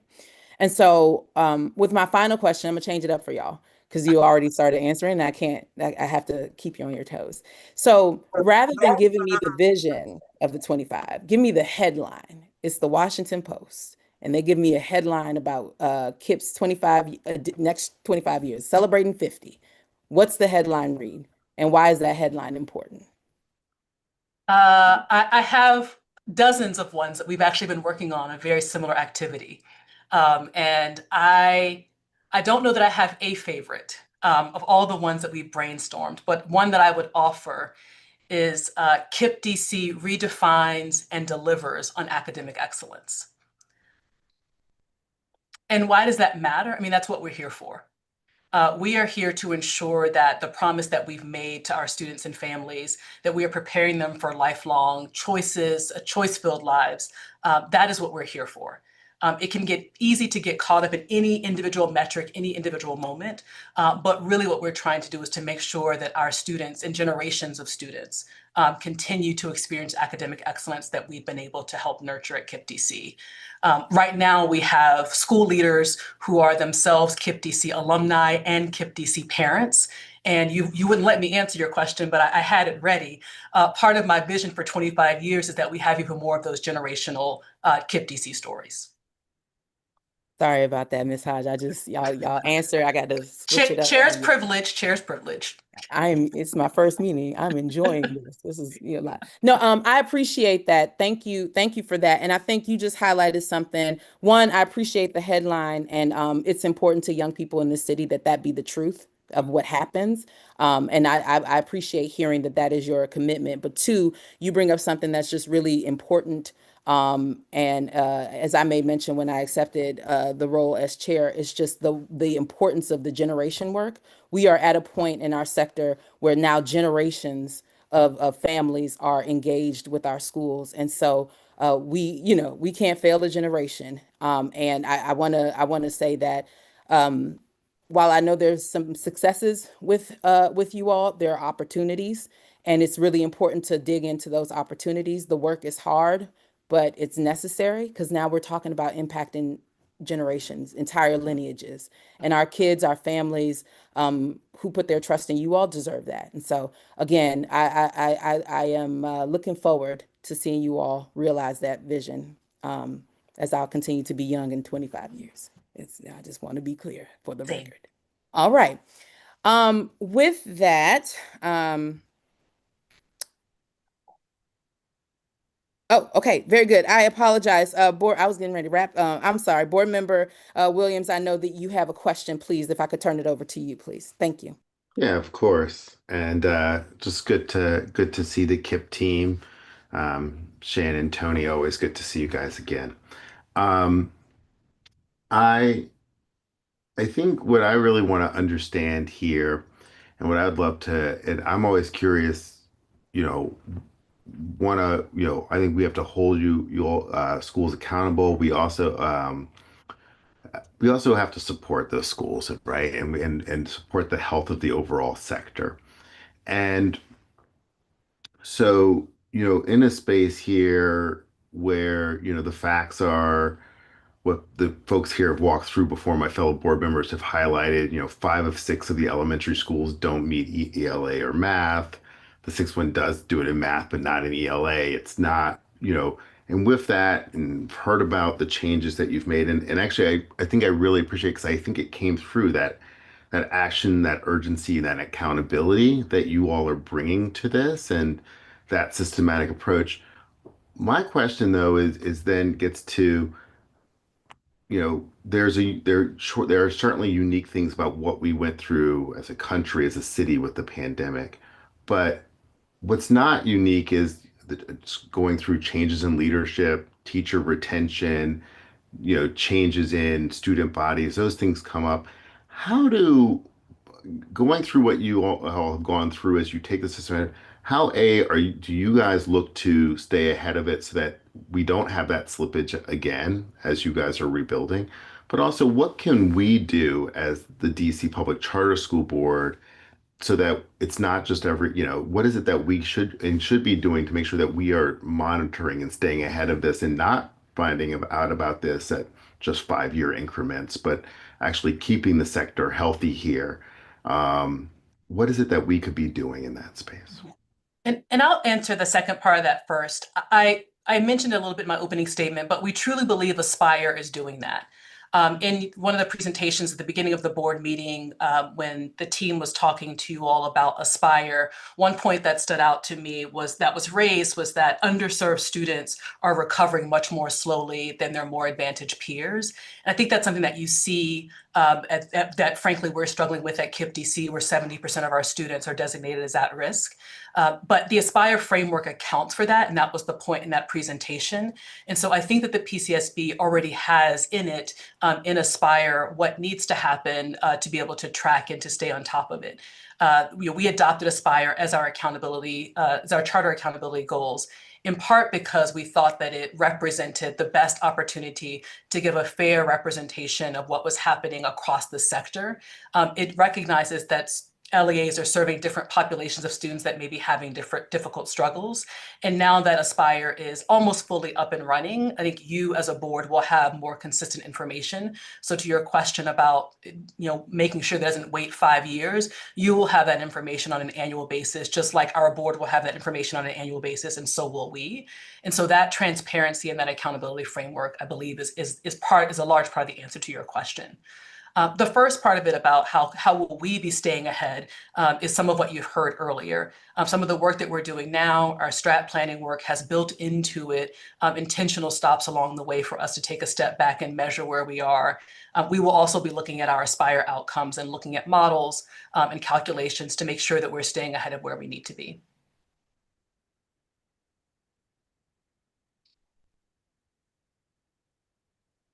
Thank you. Secretary Marino? Thank you so much. I'm going to take us back a little bit into the details. So thank you everybody for your patience. I want to talk about how KIPP DC serves students with diverse learning needs, both in terms of accessing your schools and also being supported once enrolled. And the report noted some concerns around access. And in 2 of the years of the report, you were cited for non-compliance. At one of the schools, there were 11 phone calls that went unanswered. There were issues around how students with language needs were being messaged in terms of being welcome at KIPP DC. And in the most recent year, I think in this school year, you have complied with the mystery caller initiative. Your results have passed that test, so congratulations on the changes you've made there. I would like you to speak a little bit to what happened and what changes did you make to get to the place where every family in DC should know that KIPP DC's doors are open as a public school. And so if you could speak to that, that would be great. Evening. So my team, the operations team, since I came in between the 2 notices of concern, And we've done several things, but I think the most important is we've centralized training for our office managers. I think if you look at KIPTC's demographics, while like the impact of an individual caller not having their questions answered correctly absolutely can be lack of access. I don't think it really speaks to like systemic discrimination, but it is really important that our frontline workers are really clear on their language. And I think one big thing that we have like given them the tools is like the answer to every question is we take all students and we don't need anything until after we're matched in my school DC. So on that front, we feel really confident. We also have our own mystery caller initiative. So our school support and service team calls from like unknown phone numbers and spot checks and tests. We do lots of role plays. And so we feel really confident that additional training that is more centralized and standardized across all of our 21 schools is helpful. On the second one with language access, the other piece is we've also trained all our office managers and anyone who answers the phone. We do have a contract with a vendor who does on-demand language line services. So if we have an EML family that's calling, they can immediately dial in a third party and then they come on either video call or audio call to do in-the-moment interpretation, which is really helpful. We also use those same folks for parent meetings and other school events. But I think really the bottom line here is that the answer to every question a family can ask us is apply through My School DC, and we will ask you for everything else after you are matched. I love the simplicity and directness of that answer, and also really appreciate the operational work you and your team have done to achieve those results this year, and would love to see that continue. And then my next question is about what happens when students are enrolled, and the report spoke to concerns that OSSI has flagged in terms of special education support needing intervention. There were concerns about evaluation timelines for initial evaluations and for reevaluations being out of compliance, and also for low rates of English development for EML students at 6 of your campuses. So can you speak to then, that's a really troubling pattern. Again, just help us understand what's been happening and what are you doing to change practices going forward to support the needs of all students. Yes, thank you so much for that question. I think there's a couple things just to set the context of how we kind of got into this the non-compliance situation. During the pandemic, we kept our initial referrals open, and we were struggling with staff being able to actually do the evaluations that we needed them to do. So as a result, this created a significant backlog for us.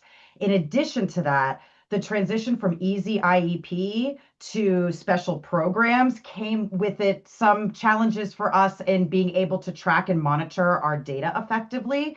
And then we also had some challenges in our leadership structure for our special education and compliance that needed to be addressed. So as a result of those issues, we have done a number of things. First, our amazing data team has built internal dashboards and has worked with special programs so that we have real-time data that we are tracking with our compliance staff on a weekly basis to make sure that we are lockstep in compliance, and that if there's any flags at a particular school, that we are going and addressing that immediately. Additionally, we started working and shored up our relationship with the SPED co-op to start advocating for better reporting with special programs with OSSI. So that has proved to be really, really effective. And we got new leadership in our special ed compliance starting in July. And I'm really happy to report that as a result of these changes, just in it's been more than 6 months, about 8 or 9 months since July of 2025. For initial evaluations, we were 38% untimely. We are down to 2% untimely in that period of time. And then for reevaluation, as you mentioned, we were 16% in July untimely. We're down to 1%. So the systems and structures that we have put in place are working.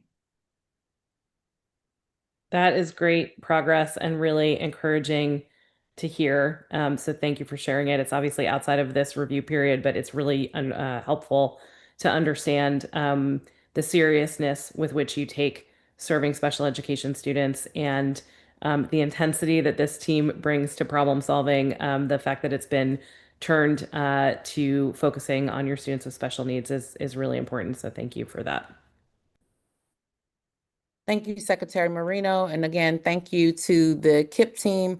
I appreciated the last questions because it got at kind of the question that was asked in terms of why we should have trust in the fact that you all will deliver on said expectations. So thank you all. Thank you to the KIP team and to my colleagues. And so with that, I will now entertain a motion, and I'm gonna give the motion because I can do that. And so I move to continue the charter of KIP DC Public Charter Schools subject to the conditions as proposed by staff.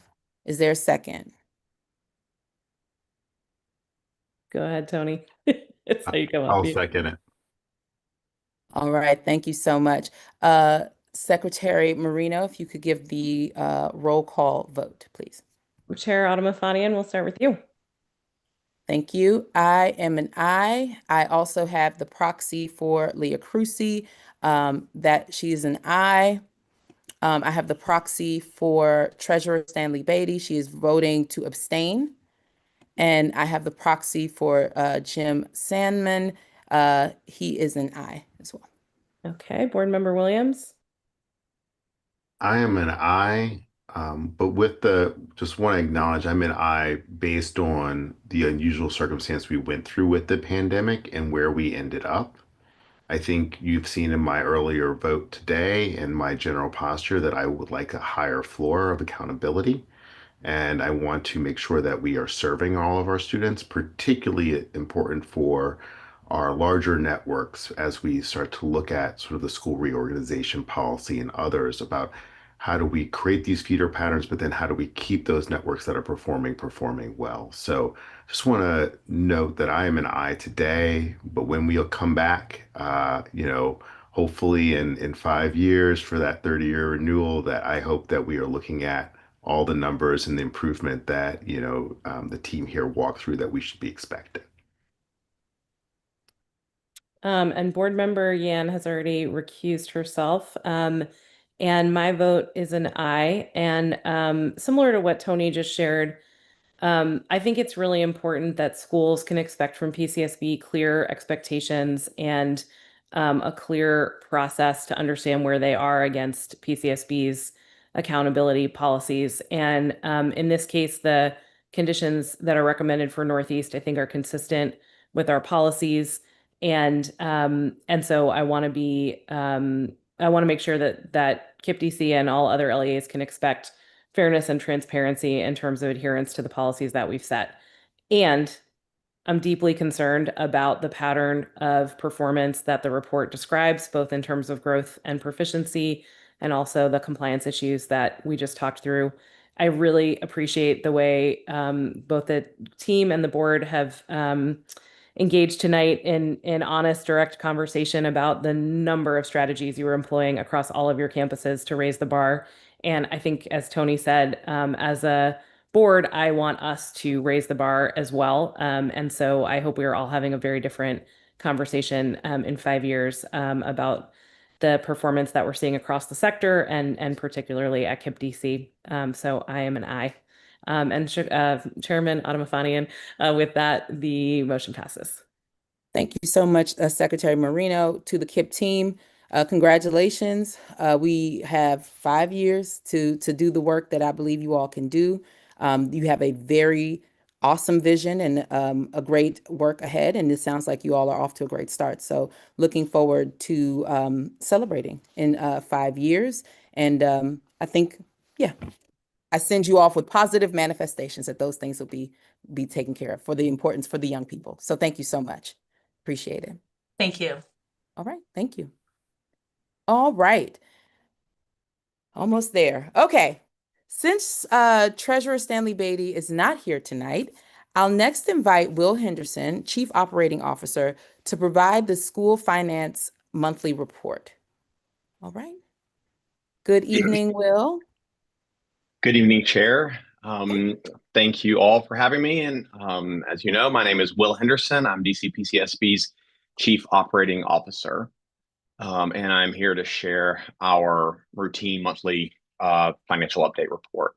The DC PCSB Finance Committee met in March to discuss the financial oversight policy draft that you all know that we are working on, and we're currently scheduled to meet next in April. I'll note that PCSB has not made any changes to the financial monitoring list since the February board meeting. Since the February board meeting, DC PCSB staff did issue a citation of fiscal concern to Roots Public Charter School. Roots PCS finalized its FY25 audit on February 18th, 2026, over 2 months past the deadline due to late auditor engagement and to multiple audit report versions that included counting inconsistencies. We use this time each month to share updates such as this. As a reminder, since we do not often issue citations, I'll take a moment to remind us all about what this tool is.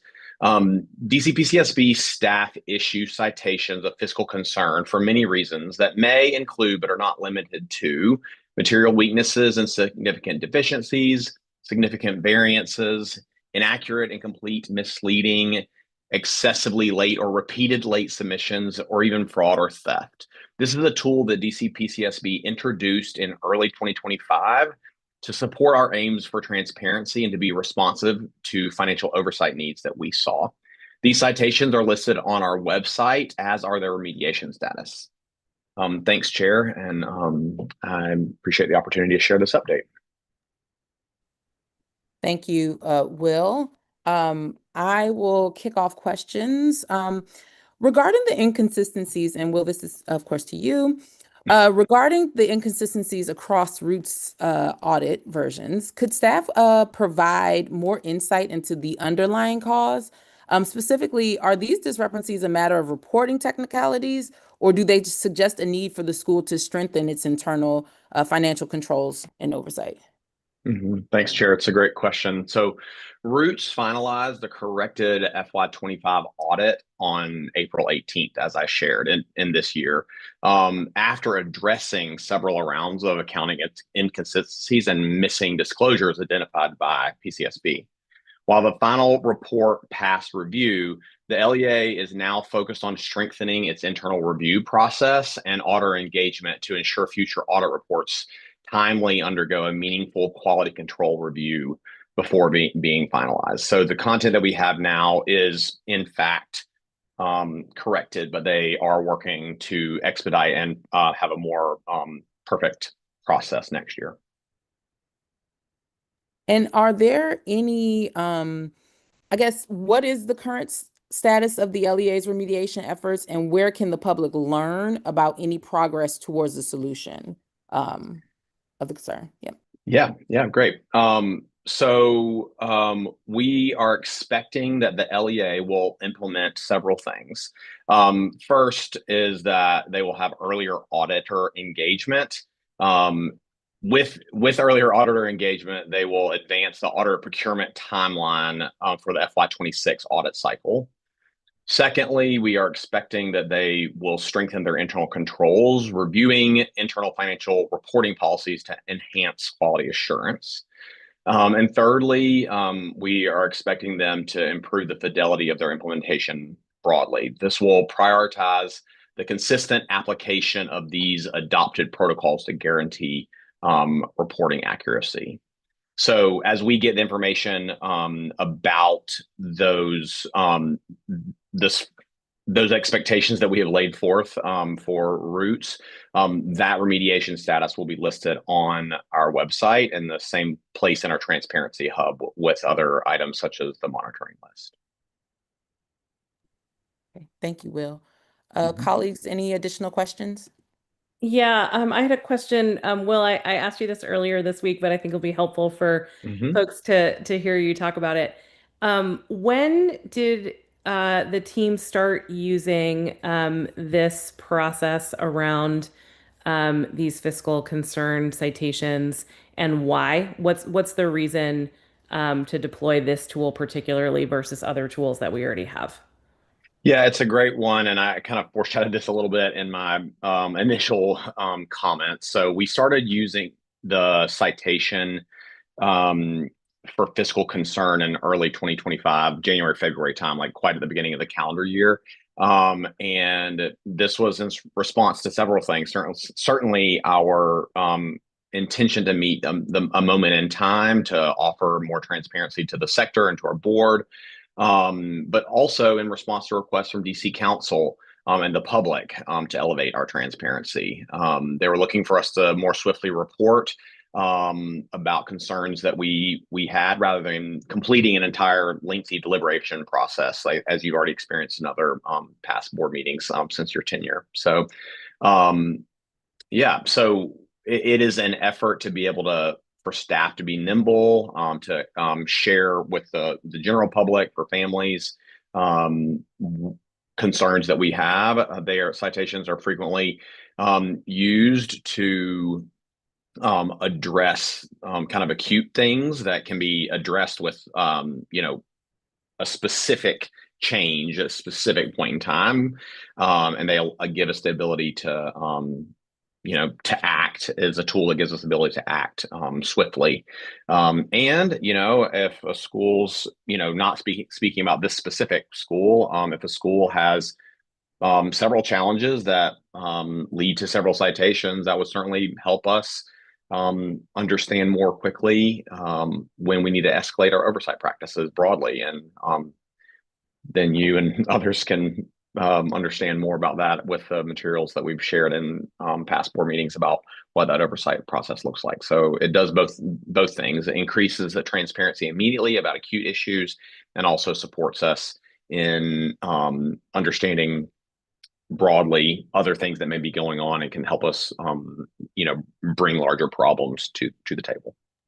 And it sounded like, in how you described it a few days ago, that it's really for concerns of a different nature than financial monitoring. So it allows us to act quickly, but it's also for things, I think you said you can address it quickly. It's not necessarily signs of underlying material weakness in financial indicators, was how I understood it. Exactly. And certainly things that when we do not have those signs as of yet, and we want to be able to elevate something that is still a concern nonetheless. Thank you. Mm-hmm.